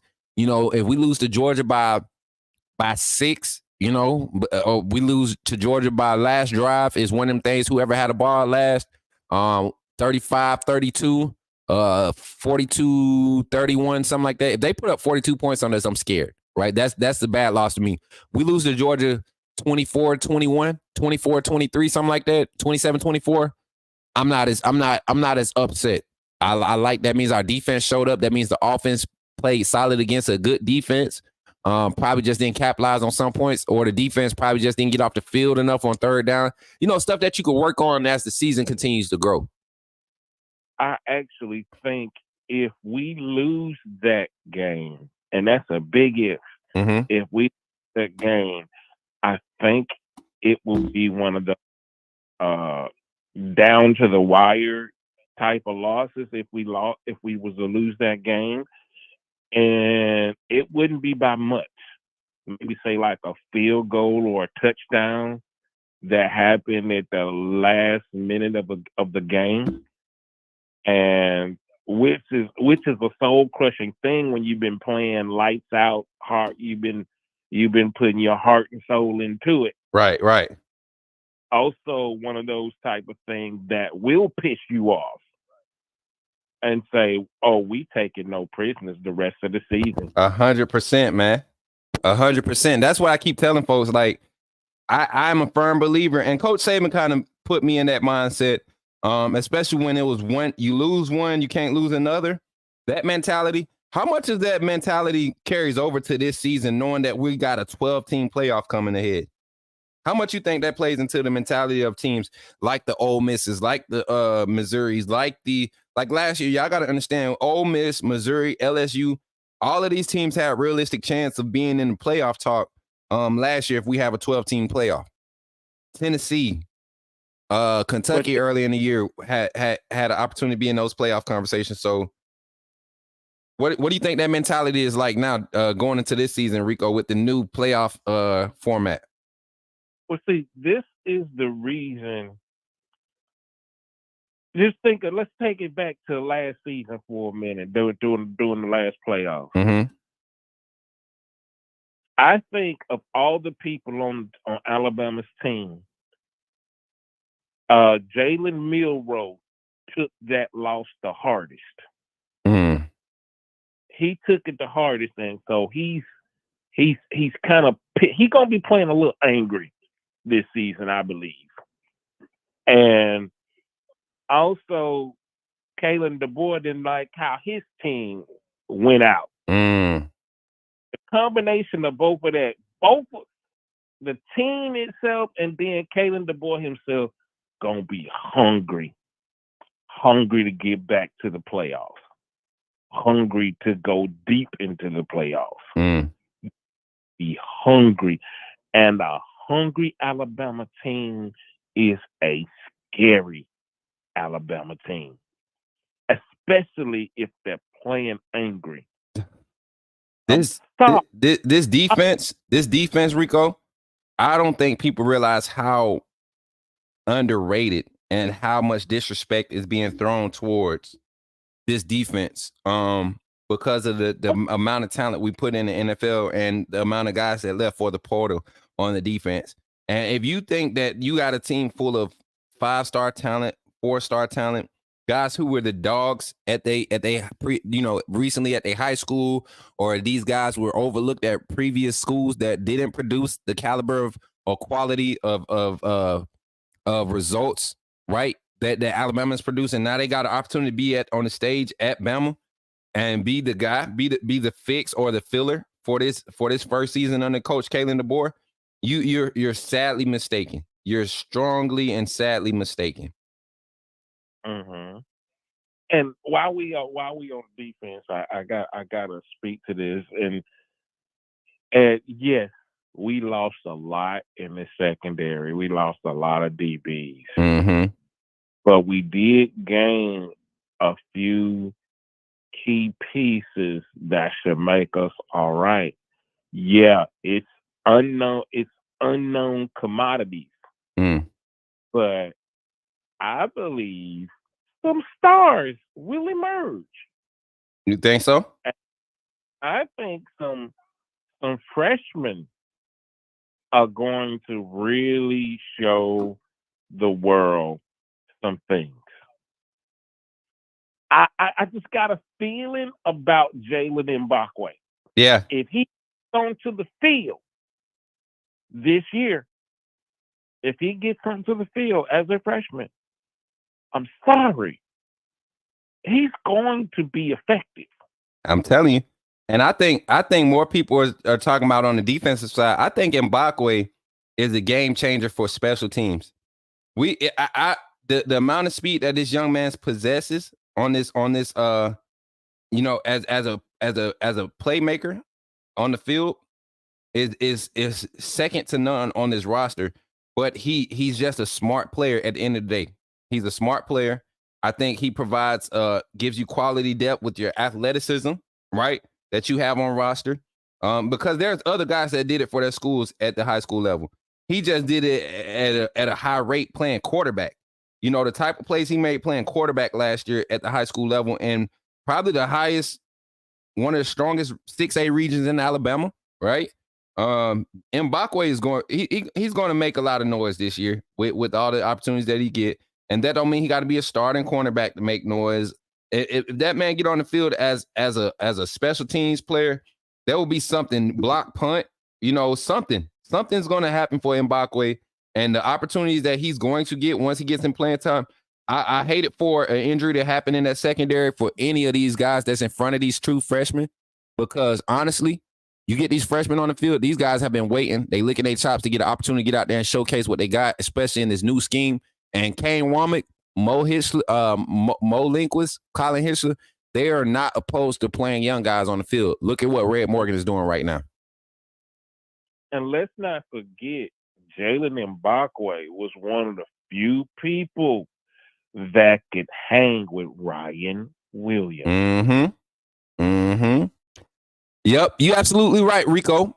So, Rico, I'm going to let you go, man. I appreciate you for calling in. Anything you want to say to the AAA fan? Because we definitely, first of all, before I even get into that, Rico, we gotta get you your birth certificate, man. We gotta get you that fan fund. We gotta get you on the AAA squad. Gotta definitely get you. For that, man, I was looking for that. I couldn't find it. Listen, so where's my? Let me see if one of my mods in here. Let me see. One of my senior mods is one of them in here. Do I see Antoine? Do I see who my other senior mods? Quasia in here. Bino, you in here? One of my senior mods put the exclamation AAA in. And Rico. KT in the chat. Look, checking in from Mexico. You in Mexico? You landed yet? Or you just on the plane? Kick back in first class. But listen, Rico, one of the mods is gonna be a link pop up once he put this exclamation AAA in there. And that's the link you click to join the AAA fam. Bino, it got to be all caps or all lowercase. I think that's the only difference. No, that's not Rico Scott. It's not Rico Scott. If it was Rico Scott, you know your boy will be on camera. Rico Scott is a very interesting young man. He's funny as a mud. I think he's going to be a surprise for us out of his freshman class. But Rico, what you got to say to the AAA fan before I let you go, man? Roll Tide, roll. That's what I'm talking about, Rico. Hey, appreciate you for calling in, Smooth Rico. And you know, man, stay tuned in. We live every morning, Monday through Friday, 8 a.m. Central Standard Time, 9 Eastern Standard Time. We'd love to have you be a frequent caller here. You bring good conversation, and you talk that talk, man. Indeed. Yes, sir. All right. Roll Tide, Rico. Hey, that might be his new name. That might be Rico's new name for the channel. Roll Tide Rico. They got Roll Tide Willie. We got Roll Tide Rico. What y'all talking about? Roll Tide Rico. Yes, sir. I'm feeling that. Y'all. How y'all feeling over? Y'all, we coming up on the hour and 40-minute mark on this. Y'all just bringing vibes today. I love it, man. I love it. Let me jump back in the chat, man. Phone line is still open. Hope I win a jackpot at the casino, family. Hey, Kimberly, if you get that jackpot, you know my Cash App. You know my Venmo. Don't play with me. Don't play with me. You're not as high on Carson Beck as everyone else. Yes, he has experience and can progress, but he doesn't have Brock and Ladd to make up for his transgressions. He played very bad versus Auburn and Missouri. I'm gonna tell you that defense played bad against those teams too.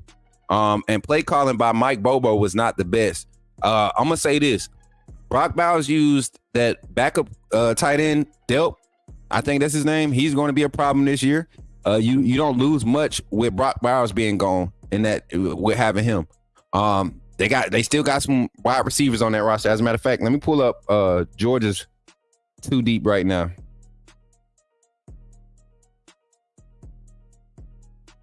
We got another caller from 936. Let me go ahead and answer this.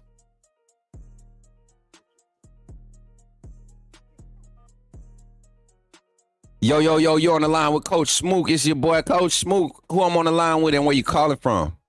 Yo, it's Terrence Richardson, a.k.a. T. Rich. I'm calling from Lufkin, Texas. Roll Tide Roll. What's up? What's good, man? What's good, my boy? Say your name one more time. My producer ain't hear you in the back. Terrence Richardson. Bro. All right, T. Rich. T. Rich yeah. is on the line. What's good, man? How you feeling this morning? Man, you know, anytime we talk about Bama, it's going to be a good morning. You know what I'm talking about? Roll Tide Roll. Let's go. Any and every time we talking Bama football, it's a good morning, baby. It's a good morning. Man, glad to have you calling in. This is your first time calling in? Nah. You know, I called the other day. We were doing the defensive line. Yeah, okay. I was making sure it's the same person. You know, I'm following you. Yeah, I wanted to speak in on something. Go ahead.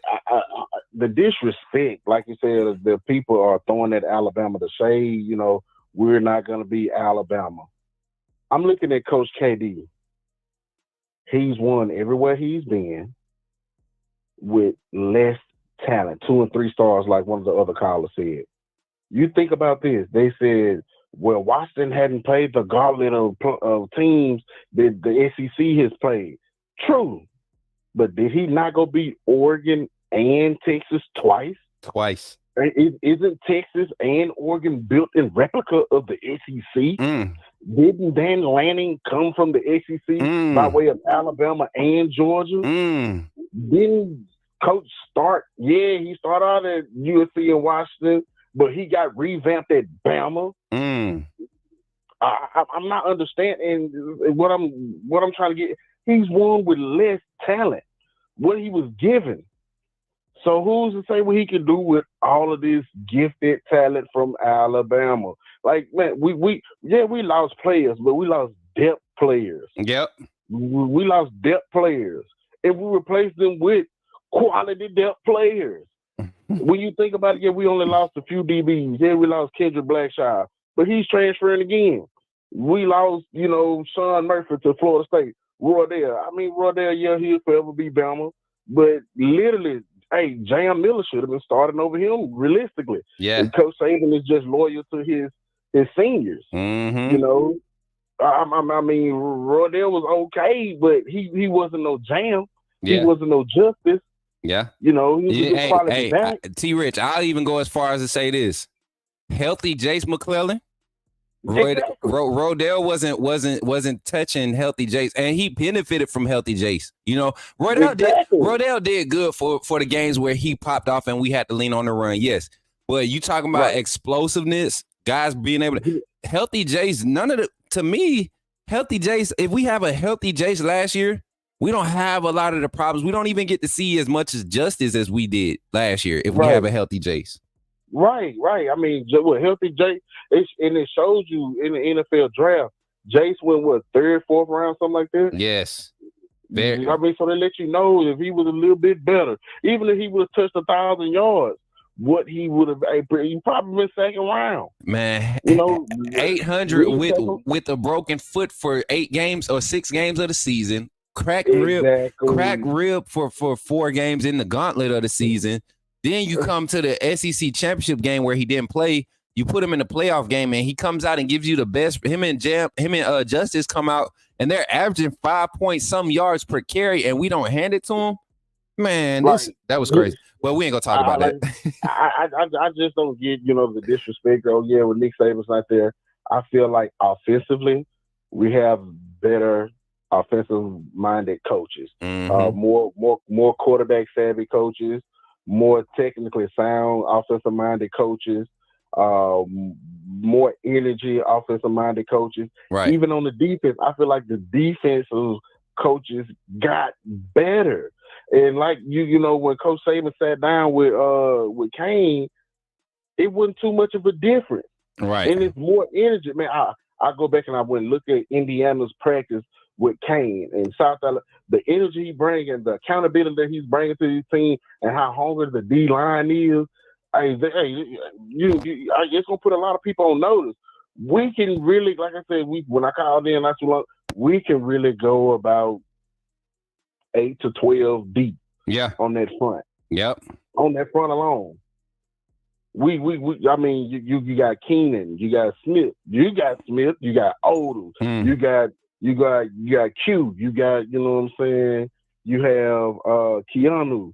Man, we have talented players that was waiting their time. So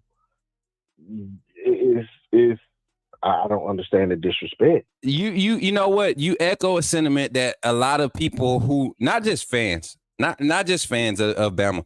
You have respected writers, respected reporters in the industry, right?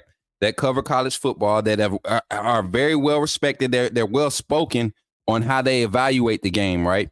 Right. Josh Pate was one of the ones that I listened to when he echoed the same thing that I was echoing as the portal guys were leaving and Kalen DeBoer. We started seeing targets that were being targeted, guys that were catching the attention of this staff early on. And I said, man, if this is what their vision looks like, if this is what they're seeing as important, we're in good hands. And so far to this point, I am more confident every move that's been made, even when we lose guys like James Brockemeyer. That confused me for like a hot second, right? And then the reports on Parker Brailsford, started to resonate that, yeah, everything is okay with him. He had a little ego thing that he had to get through. But he's buying into this. And a lot of that ego was because the transfer stuff didn't happen like he wanted it to, right? Things happened that were out of his control, and it kind of got him frustrated. And like any other 19-year-old, you don't make the best decisions with how you respond initially with adversity, right? But he turned around. He was accountable, and it played out well for him in the fact as far as getting the respect of the locker room. But this O-line group is really dependent upon his expertise, right? And you have guys like that everywhere in that locker room that are able to lead by example, whether they make a mistake or whatever. And you have that infectious attitude working from the bottom up. This is a team that you do not want to see if they, and I'm saying if, because it's not guaranteed that they're going to click, but if this team clicks week 1, week 2, college football is in freaking trouble. Shout out to my boy Bino Thomas with the $20 super chat. Says college football hating on Bama because we're not falling off and they fear us. 100%. Appreciate that. And another thing Josh Pate said too that I'm echoing this, like you said, when he did his one-on-one with KD, he said, "People, Alabama's not going anywhere." and I say that to say this: when you look at it, okay, yeah, we lost Amari Black, yeah, we lost Isaiah Bond. Mm-hmm. You know, I mean, but the offense pretty much stayed intact. Nobody left from the defensive line or the linebacker group. It was just, like I said, DBs. T-Rich. And we replaced them with quality DBs. T-Rich, I want you to take this statement and do whatever you want with it. So last year, Alabama had a total of 17 drop passes, right? Right. 11 of them came from Malik Benson. Four of them came from Isaiah Barnes. 4 of them came from Isaiah Barnes. One was from and the last 2 were from I think one was Jam Miller and one was Amari Black. 17 drops, and these are uncontested drops, right? These are quote unquote uncontested drops. And this was passes thrown by Jalen Miro. There were more total team drops, but 17 drops on Jalen Miro passes last year. 11 of them came from Malik Benson, who's now gone. 4 of them came from Isaiah Barnes, who's now gone. That's 15 out of the 17 drops that he had. Right. And to be honest, and there's no like I said, man, there's no shade to nobody that left. But hey, like Malachi said, hey, if it ain't Bama, hey, you know the risk. But we replaced Isaiah Bond with a wide receiver. He got a little bit of playing time at Washington. Mm-hmm. But man, you watch the spring and you watch, spring practice and 8A. I think he's better than Isaiah Bond. Yeah. Yeah. He showed that he could be better than Isaiah Bond. Then you got Caleb Odom going out to the wide receiver position. We still have Ryan Williams just came in. Kobe Prentice, Kendrick Law. Bubba Hampton coming in. Emmanuel Henderson. Don't let, hell heal up. Ooh. We still got, the people that we lost, it was like, what people don't understand, man, Alabama don't rebuild, we reload. We reload, man, and it's not changing. We didn't lose nothing. Yeah, like you said, them 17 dropped, 15 of that already is gone. So let's replace them with playmakers, like old boy from Washington. Let's replace them with, somebody that wants something in life and winning stuff like Ryan Williams, who won how many national titles? 2? Yeah, let's two state championships. People that actually want it. You talking about a young man that led his team to 2 state championships, right? 2 state championship games. I don't know. Did they win them both, or did he just lead them to it? But I don't know. But still, that says a lot about his character and what he didn't, out there, man. Exactly. And then you factor in a coach who knows how to create winning culture. You bring him to a culture that's already good with winning. Like Alabama is accustomed to winning, so he don't have to deal with egos, all of the extra stuff. You're getting a lot of kids on this roster that come from winning high school programs, not necessarily state championships, but a lot of prestigious programs in state. You go to these other states and you picking guys up from well-respected like 4A, 5A style schools, 6A schools, 7A schools. You get what I'm saying? In state, you get your 6A, 7A, but let's say you go to Kansas, their 6A is really 4A. You get what I'm saying? Bama ball, they 6A is really like 3A. Texas ball, but you going into Texas, you still get 6A, 5A, 7A guys. Like Georgia, they still You get what I'm saying? I like I said, man, I don't understand the disrespect. I feel like the defense. Last year we took a step up. We was better. I did feel at times that the DC last year he didn't adjust until the second half. Whoa. T-Rich, I just seen a comment not too long ago And I think, I don't know if somebody was saying it in this chat or that somebody else in another chat or somewhere else said it, and they were serious. But we've had a spotting of somebody saying that Isaiah Bonds was just as good as Jameson Williams. No, the hell he wouldn't. Nowhere near. What the hell are you talking about? Did you see? J-Mo, every time he touched that, he said, I'm trying to take this motherfucker to the crib. My bad for the I'm trying to cream it every time. Isaiah Bond, anytime you got a player that's worried about a fucking Lambo over playing ball, man, you're not even a team player in my eyes. Listen, you're not a team player. I want y'all to go you back. About a car? You're supposed to be getting an education and playing ball. Right. It's going cold. Right. I want y'all to go look at this. It was some clips of Isaiah Bonds last year. And I forgot what game he scored a touchdown in. But as a matter of fact, it might have been the 4th and 31 play. If you look at his celebration and what he did, it was nothing team incorporated. It was nothing team oriented. And that game, I looked at his celebration and I started looking back at some of the other celebrations from other games. And I'm not dogging him, man. You know, wide receivers have egos, but egos don't fit in coaches when you can't put your ego to the back. You know, you can't put your ego in the back seat and put the team first. And that's what we saw with Bonds a lot last year. Go look at a lot of plays where, yes, you rightfully so, you were open, but you coming back to the huddle, or you leaving off the field, not even calling for a sub, and we got to send the wide receiver in late. Like that's like, when did Coach Saban start standing for that? You get what I'm saying? You ain't like what I don't like about a lot of the new wide receivers, and that's what I love. Smitty's in the NFL, and he's still carrying over that Bama mentality. Mm-hmm. I seen him on the sideline something like, "You a wide receiver, you gonna block? I ain't gonna block. I'm gonna receive it. No, you gonna block or you gonna get the ball." Right. Man, so every receiver, even Judy didn't do it as much, but still Judy was good at what he did. Hey. When Judy got open, he opened the way for other players. But still, Ruggs block, Mitchie block, Smitty block. And what I'm talking about, they blocked like they was running back. They blocked. Yes. You know what I'm saying? Yes. And Isaiah Bond, I didn't see him have that. There was another. Not only was it a character flaw, it was something that won't get you drafted. If you're a receiver and feel like you can't block, hey, that's something they're gonna tell you need to work on. Yep. It ain't all about you catching the ball to making a play, because anybody can make a play, but let's make a play without the ball. Yeah. And making a play without the ball as a wide receiver consists of what? Blocking.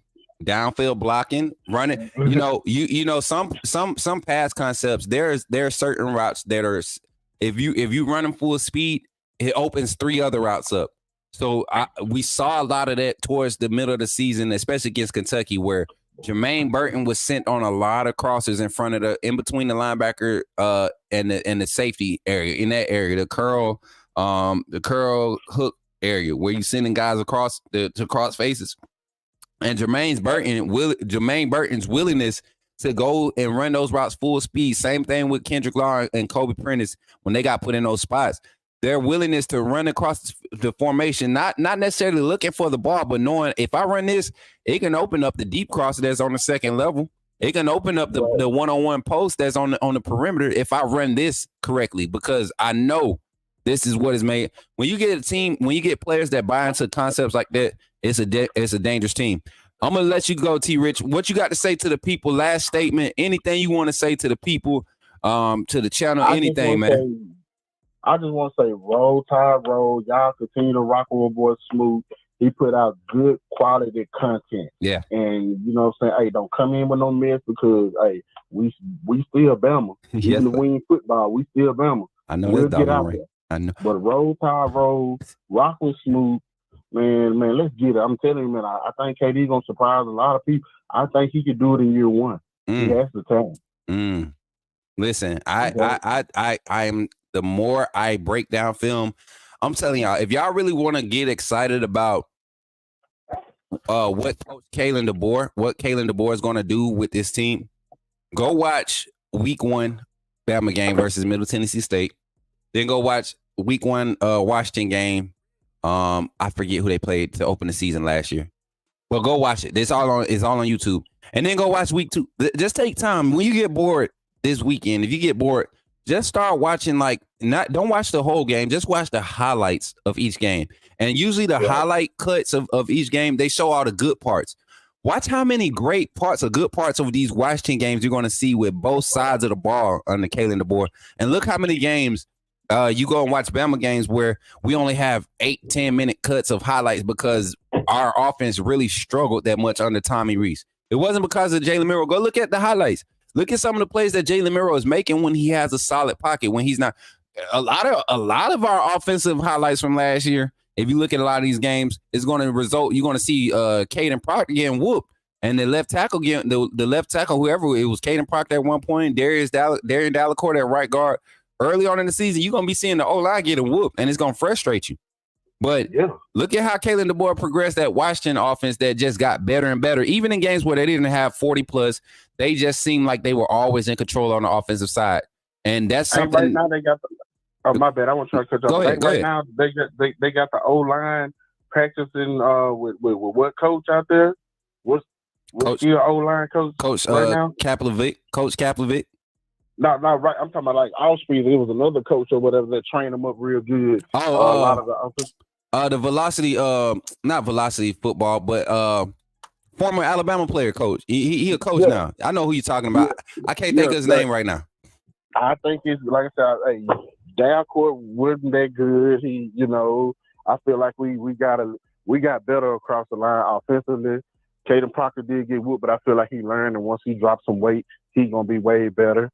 Booker, the Hulk, man. Then you add over this. We literally have 4 probably All-Americans on the offensive line alone, and Wilkins he's a baller. Man, I love team players. I love team players, man. T-Rich, I keep trying to tell people, Wilkins Formby will be the next great tackle to graduate from Alabama, and I mean, like, not just on just a tackle standpoint. I think he's going to have a kind of like a rise, kind of like Jonah Williams did. Once he finally got his opportunity, Jonah Williams was an NFL tackle, NFL offensive lineman from the first snap in meaningful game period up until the time he left Alabama. And Wilkins Formby has the same type of projection, and I hate it because I really thought that Miles McVay would be able to progress at the same rate as Formby and be on that field as the left tackle. I think we would have had a good tandem of offensive tackles with McVay and Formby. But now that you bring Proctor back and you still got McVay developing behind these guys, I would not be surprised if next year you see a McVay from right to left. I'm gonna say left to right. I would not be surprised if you see a Caden Proctor, Rock Montgomery, Parker Brailsford, Miles McVay at right guard, and a Wilkins Formby at right tackle. I would not be surprised if you saw that type of lineup coming into next season, man. With all this talent that's behind this first group of offensive line, I think we are set up. Casey Poe, Joseph Ioannona, all those guys are going to have an opportunity to play next year in the 25 season. But until then, everybody gonna eat, right? Until then, we'll just speculate. Tide road, man. I got to get in for work. Hey, y'all rock with Smook, man. Roll Tide. All right, my boy T-Rich. Take care, man. Enjoy you, man. Yeah, go. Yes, sir. Yes, sir. Hey, shout out to my guy T-Rich for sticking on the line with your boy, bringing the energy as always. My boy said, hell no. Hell no. That doggone Isaiah Bonds is no J-Mo. Listen, now, before we end the show today, we're coming up on our little 15-minute roundup. I want y'all to check this out. Now I did this rinky-dink bracket, right? Don't talk about my bracket. I just free-handed it. But we're gonna jump into this.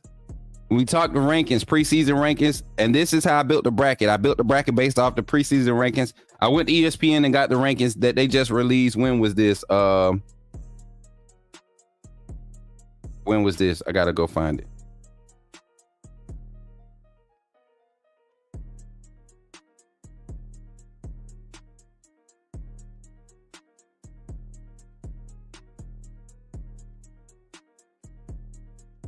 Let me see. Preseason rankings. I can't find it. But I got this from ESPN, so don't beat me up. Listen, we're gonna jump into it. Let's talk about it. We just gonna do projection. We're gonna talk about the playoff bracket, and then we're gonna We're gonna dog in. We're gonna dog in. We're gonna dog in on it. We're gonna dog in on it. When I say dog in, that means we really gonna attack this doggone playoff scenario, right? This playoff bracket scenario. So, game 1, you got Notre Dame versus Penn State.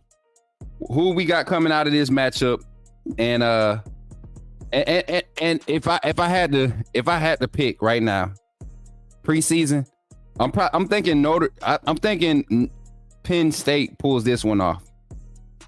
I don't trust Notre Dame to do nothing. So I got Penn State moving forward to go against Georgia in the second round. Florida State, Ole Miss. What we thinking? Y'all got Notre Dame, Penn State. Let me see. Let's vote it. Notre Dame. Notre Dame. We got 2 Notre Dames. Penn State. I got 1 Penn State. Why is Notre Dame always? I don't know. I don't know why Notre Dame does that. I got 2 Notre Dames, 1 Penn State. So I think we're gonna have to put Notre Dame ahead of Penn State. I like Penn State. Well, we got Notre Dame, 2 Notre Dames, 1 Penn State. I know why she want Notre Dame, because they on their schedule. Notre Dame. Okay, we got Notre Dame. So we're moving Notre Dame. Ohio State, it'll be waiting in the second round. You got Ole Miss and Florida State. I got Ole Miss. I ain't even gonna put that up for debate. I feel like Lane Kiffin, this is his year to have fun with all the hype. Get what I'm saying? All the hype, and I think he kind of lives up to it to a certain extent. Alabama over Missouri. That's going to be crazy to see that type. If we can get that matchup in the playoffs to go SEC into the playoffs, we would have the toughest path in the playoffs. If these rankings stuck out towards the end of the season, I think we would have the toughest path. Somebody said Florida State. Florida State not beating Ole Miss in that. Florida State not beating Ole Miss head to head this year. Not at all. Utah and Michigan.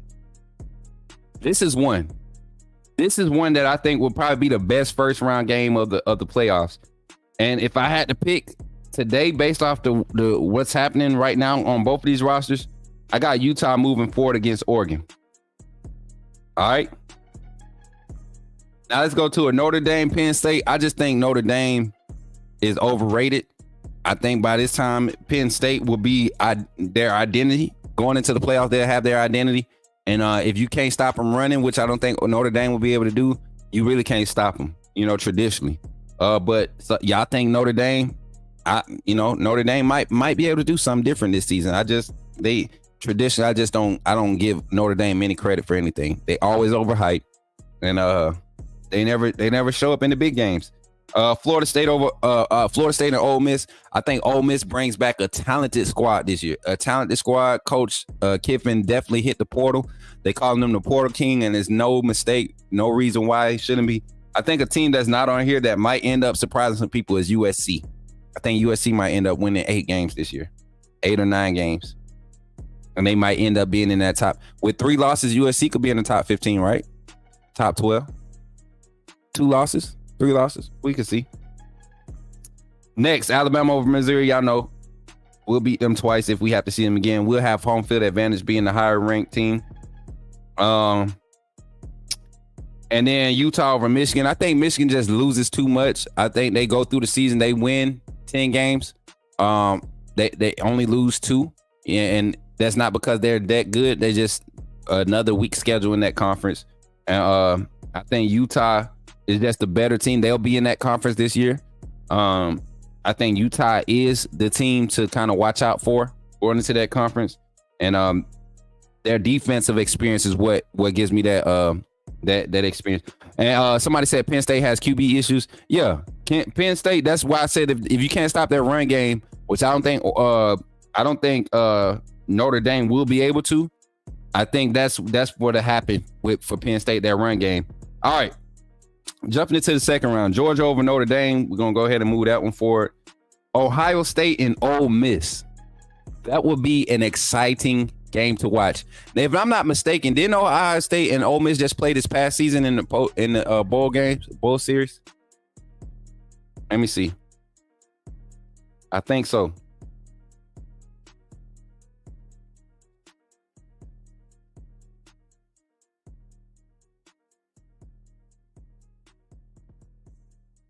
Ole Miss, OSU.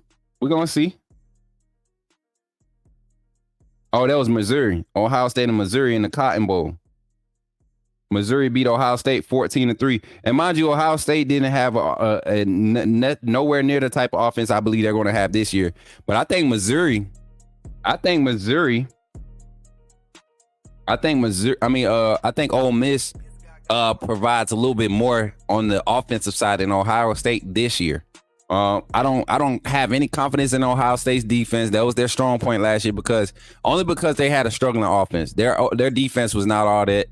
You saw what Michigan was able to do against them with ease. I think Michigan could have did them a lot dirty.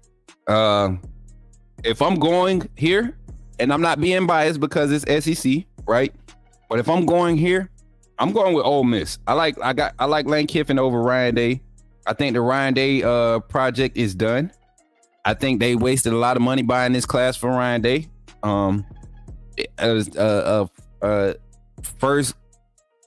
Second round outing in the playoffs, getting the first round bye, getting the second round outing.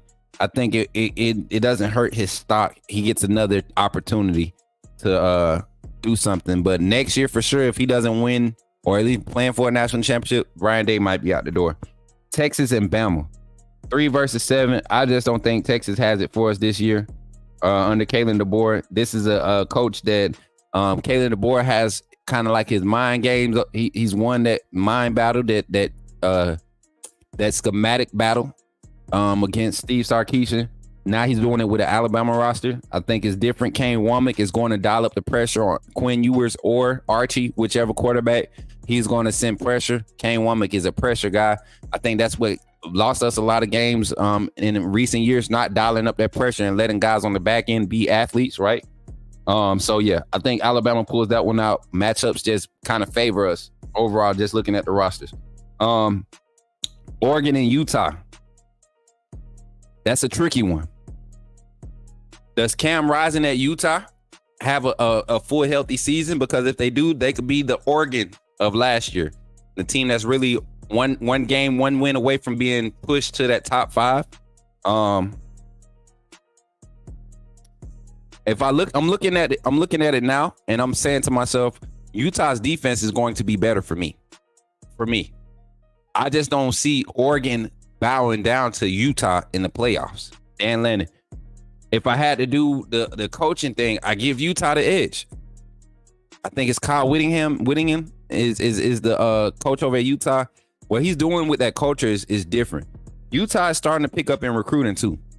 But going into this season, does Oregon bring back enough on the offensive side with Dylan Gabriel, bringing back, getting Evan Stewart in there? I don't know, man. I don't know. Evan Stewart is a great talent, but I don't think he's a guy that you can say is your number one. He plays well when he has somebody to play off of.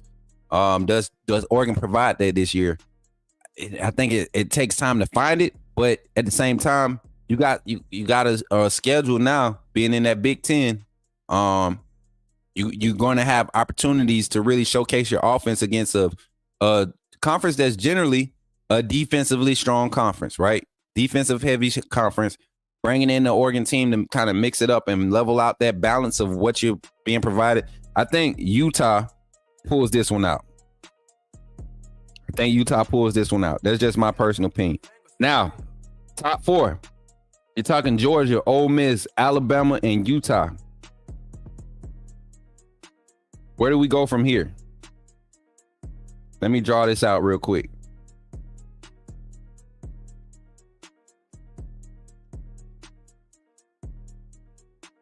Let me draw it out.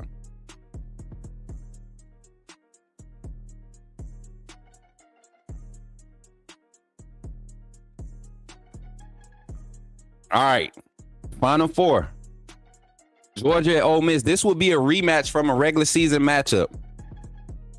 This is a rematch from the regular season matchup between Georgia and Ole Miss. So let's make this scenario. Let's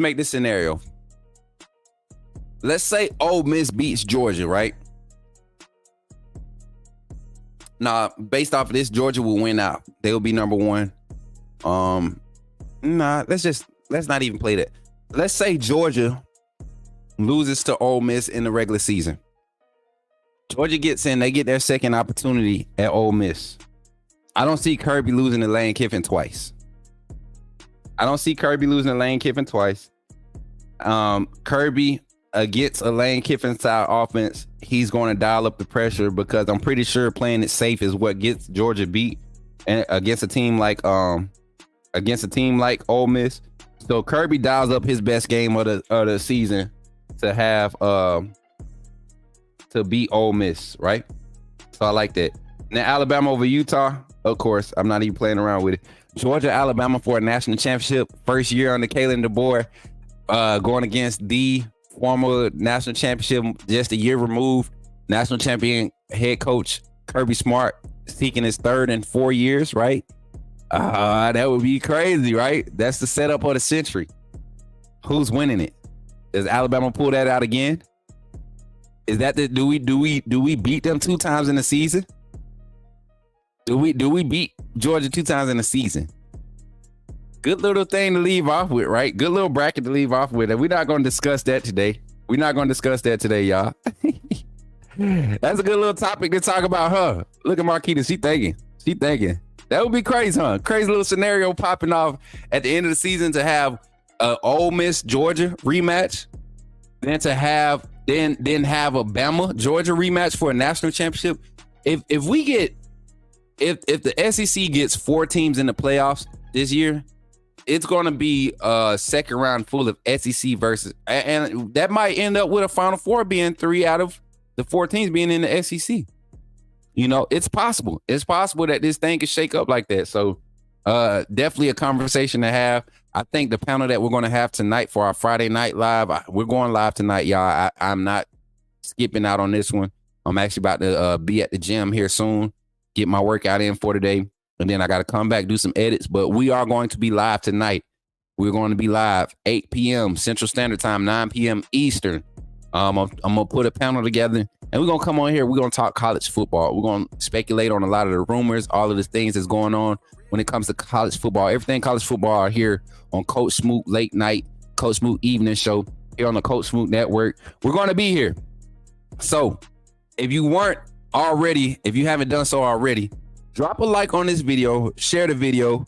Before we get out of here, we're going to go through our announcements, man. We got some things happening. Listen, if you want your picture on this banner here, the AAA family banner, make sure you send it. You can put it up on the email up there at Coach Smook, coachsmook@gmail.com. Send your picture. It don't matter what format. I could downsize it, edit it, all that stuff. But coachsmook@gmail.com. Get your picture, and this is for members only. People who have purchased their birth certificate, meaning you're contributed to the channel monthly. We have different memberships. You got AAA, AA, single A, right? You get in there, and VIP. You get in there, VIP. We're gonna put the design out. I think I'm gonna be able to put it out today. I think I'm gonna be able to put the t-shirt design out. And just a little surprise, the t-shirt, that new logo at the top of the screen right there, that Coach Smook Network logo. Yeah, that's what's gonna be on the t-shirt. It's gonna be a nice little t-shirt. It's gonna have the Coach Smook logo on the front chest pocket, and then that's gonna be the one that we have for the network, right? And then the VIP, you get your name on the back, right, for that one. But then we have a tailgate, the AAA family shirt that will be designed. And we're trying to decide on if we want to use the banner as a front, you get what I'm saying, as the front of the shirt, or if we just want to use the authenticity above all, red, white, and black theme. And I think, y'all, I'm going to need some help. You know what? Today, I'm going to see what everybody doing. What y'all going to be doing about 3 o'clock Eastern Standard Time, 4 o'clock Central. 3 o'clock Central, 4 o'clock Eastern. I'm gonna see what y'all doing, see if I can get my moderators in a group and we could kind of go over some designs and looks, color tones and all that stuff for this Coach Smook Network shirt, because I got so many ideas and I can't like dumb down to one. All of the shirts and designs that we come up with will be available in our store. But if you want your shirt, want your picture on that banner, go ahead and send it in to that email. Also, don't forget the RSVP for the Coach Smook tailgate event, y'all. The Coach Smook tailgate event. Do not forget the RSVP. Outside with Coach Smook tailgate party, September 28th, 2024. The actual event starts on the 27th, the Friday before the game. We will be in T-Town. We will be out eating at Shrimp Basket. Yes, Shrimp Basket is a nice spot. They got some of everything. They got all the fried fish. They do the baked stuff. Good food. Great food. I love it. I gave it a 9.8 out of 10 when I went there and tested the little platter. Everything was good. But yeah, we're gonna be there celebrating during our meet and greet the night before. It might carry over to another spot in town, maybe. But right now that's the tenant spot. But then that Saturday, we are planning. We have two things we're trying to finally vote on. We may have an actual spot, a location, where we're not outside. We have access to outside. There's a balcony there, all that good stuff. But in the parking lot that we're gonna have available, the area, we should be able to park our vehicles, put tents out, things of that nature. But we're also we're considering doing a parking lot, just setting the parking lot up, closing it off. Coach Smook Network, we'll have the parking lot on lock. Got security ready to stand up and be in place, all of that stuff. So you all keep supporting, keep doing what you're doing, getting the word out. We're going to be able to create opportunities off of this. Shout out to our sponsors, New Generation Barbershop down there in Tuscaloosa, Alabama, Uncle Amp, and the guys for becoming sponsors. They've also yielded some resources. They've presented some resources for us to use so that we can possibly have a great space for us to have our tailgate party. All right. And what else we got? We got tailgate party. Oh, and we still have giveaway. We got giveaway items. My Mama Smook sent some stuff yesterday. My sister dropped it off for me yesterday. I don't have a bag up here, but it's not an Alabama cup, but this is one of the people in our one of the businesses in our church. They do like tumblers and stuff. And they this one right here is for the ladies. This is for the ladies. And I think I'm gonna raffle this one off tonight. And we'll figure out what the stipulations is. I think what it's gonna be is probably gonna be I'm gonna raffle this off to a member. Any of my female members, I make a selection, and tonight we'll announce it. But listen, it's one of these cups. I don't know if y'all can see it good. Let me go full screen real quick. Nice little tumbler. It's one of the tops, the secure tops. You gotta actually pull that mug off. Got the lining on it. This thing will keep ice in here. These cups, this brand of cups, will keep ice for days. So, for those people, because this same person going to do some Alabama cups. For those that like to have that good devil juice in they cup on the game days, and you like to have like 3 or 4 pieces of ice at the bottom to make sure your drink stay cold or cool enough, chilled enough, so you ain't got to keep running back to the ice machine. This is the type of cup you want. I'm telling y'all right now. And this is a quality cup. But this one says walk by faith, not by sight. That's the wording on it. Walk by faith, not by sight. Y'all see the ladies right there. Sister girl right here with the yams. You see what I'm saying? With the yams. Look at her. Yeah. Sister girl with the yams. Sister girl right here. You definitely could tell she one of them new age usher board girls. And then this her sister, she ain't want to come to church. So she put her pants on. She put on her dress pants. And mama made her get up. But yeah. Yams, usher board, and I don't want to be at church.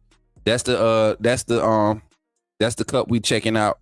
We're gonna be doing that for the ladies. So ladies, be on the lookout for that drawing tonight. We still got the autograph football that we're working on getting the autographs. That's gonna be given out at the tailgate, right? What else? Sending off some cups. I mean, not cups. We sending off our gifts that the winners from last week's drawing. Brittany B, Nicole, t-shirt. What else we have to send off, y'all? Some socks. I think that was Matt Farms. I think Matt Farms, the Darkwing Duck, one of them. Somebody won it. My producer in the back got the winners. But we got everybody's information. We're gonna send it out today. I got some errands to run. So y'all be prepared. We're gonna keep growing. We're gonna keep growing the community and keep on showing love to everybody in the family, y'all. With that being said, y'all, tonight, like I said, 8 Central Standard Time, 9 p.m. Eastern. We're going to go live. Going to have a panel here. Going to have some guests on the panel. We're going to talk football. Bring your cups. G14 classified. Telling y'all, bring your cups. Bring your cups. Matt Farms, I think you won the socks. It was either you or Greg McKinney. One of our viewers, one of our members won that the socks. I gotta go back and look at the list. I think KT actually wrote it down, or Marquita, one of them. But yeah, see you at the Crimson Bar. Yes, listen. Nah, this our little club is called Smook's Boom Boom Room. This Coach Smook AAA Boom Boom Room. That's what it's called, the AAA Boom Boom Room. We be having. Last week was fun, and Brittany being Darkwing Duck. Okay, so Darkwing won the socks then. Okay. No, Kimberly. Hey, somebody who listen. Kimberly says she bringing out the Kool-Aid, y'all. The Kool-Aid and the vodka. Hey, motivated, dedicated, just sub, go dogs. Hey, listen, just because you sub, we rock it with you. And appreciate you for pulling up and repping for the pups, man. Appreciate you for pulling up and repping for the pups. Get more of y'all in here. We want to talk. We want to talk college football. Give me something. Give me something to talk about. Step in here and stand on business. You know what I'm saying? Stand on me. Greg, so it was you that won the socks. Okay.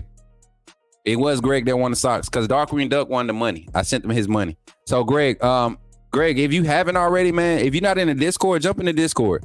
Exclamation Discord in the chat. That'll pull the link up. Exclamation Discord, Discord. It'll pull up the Discord link.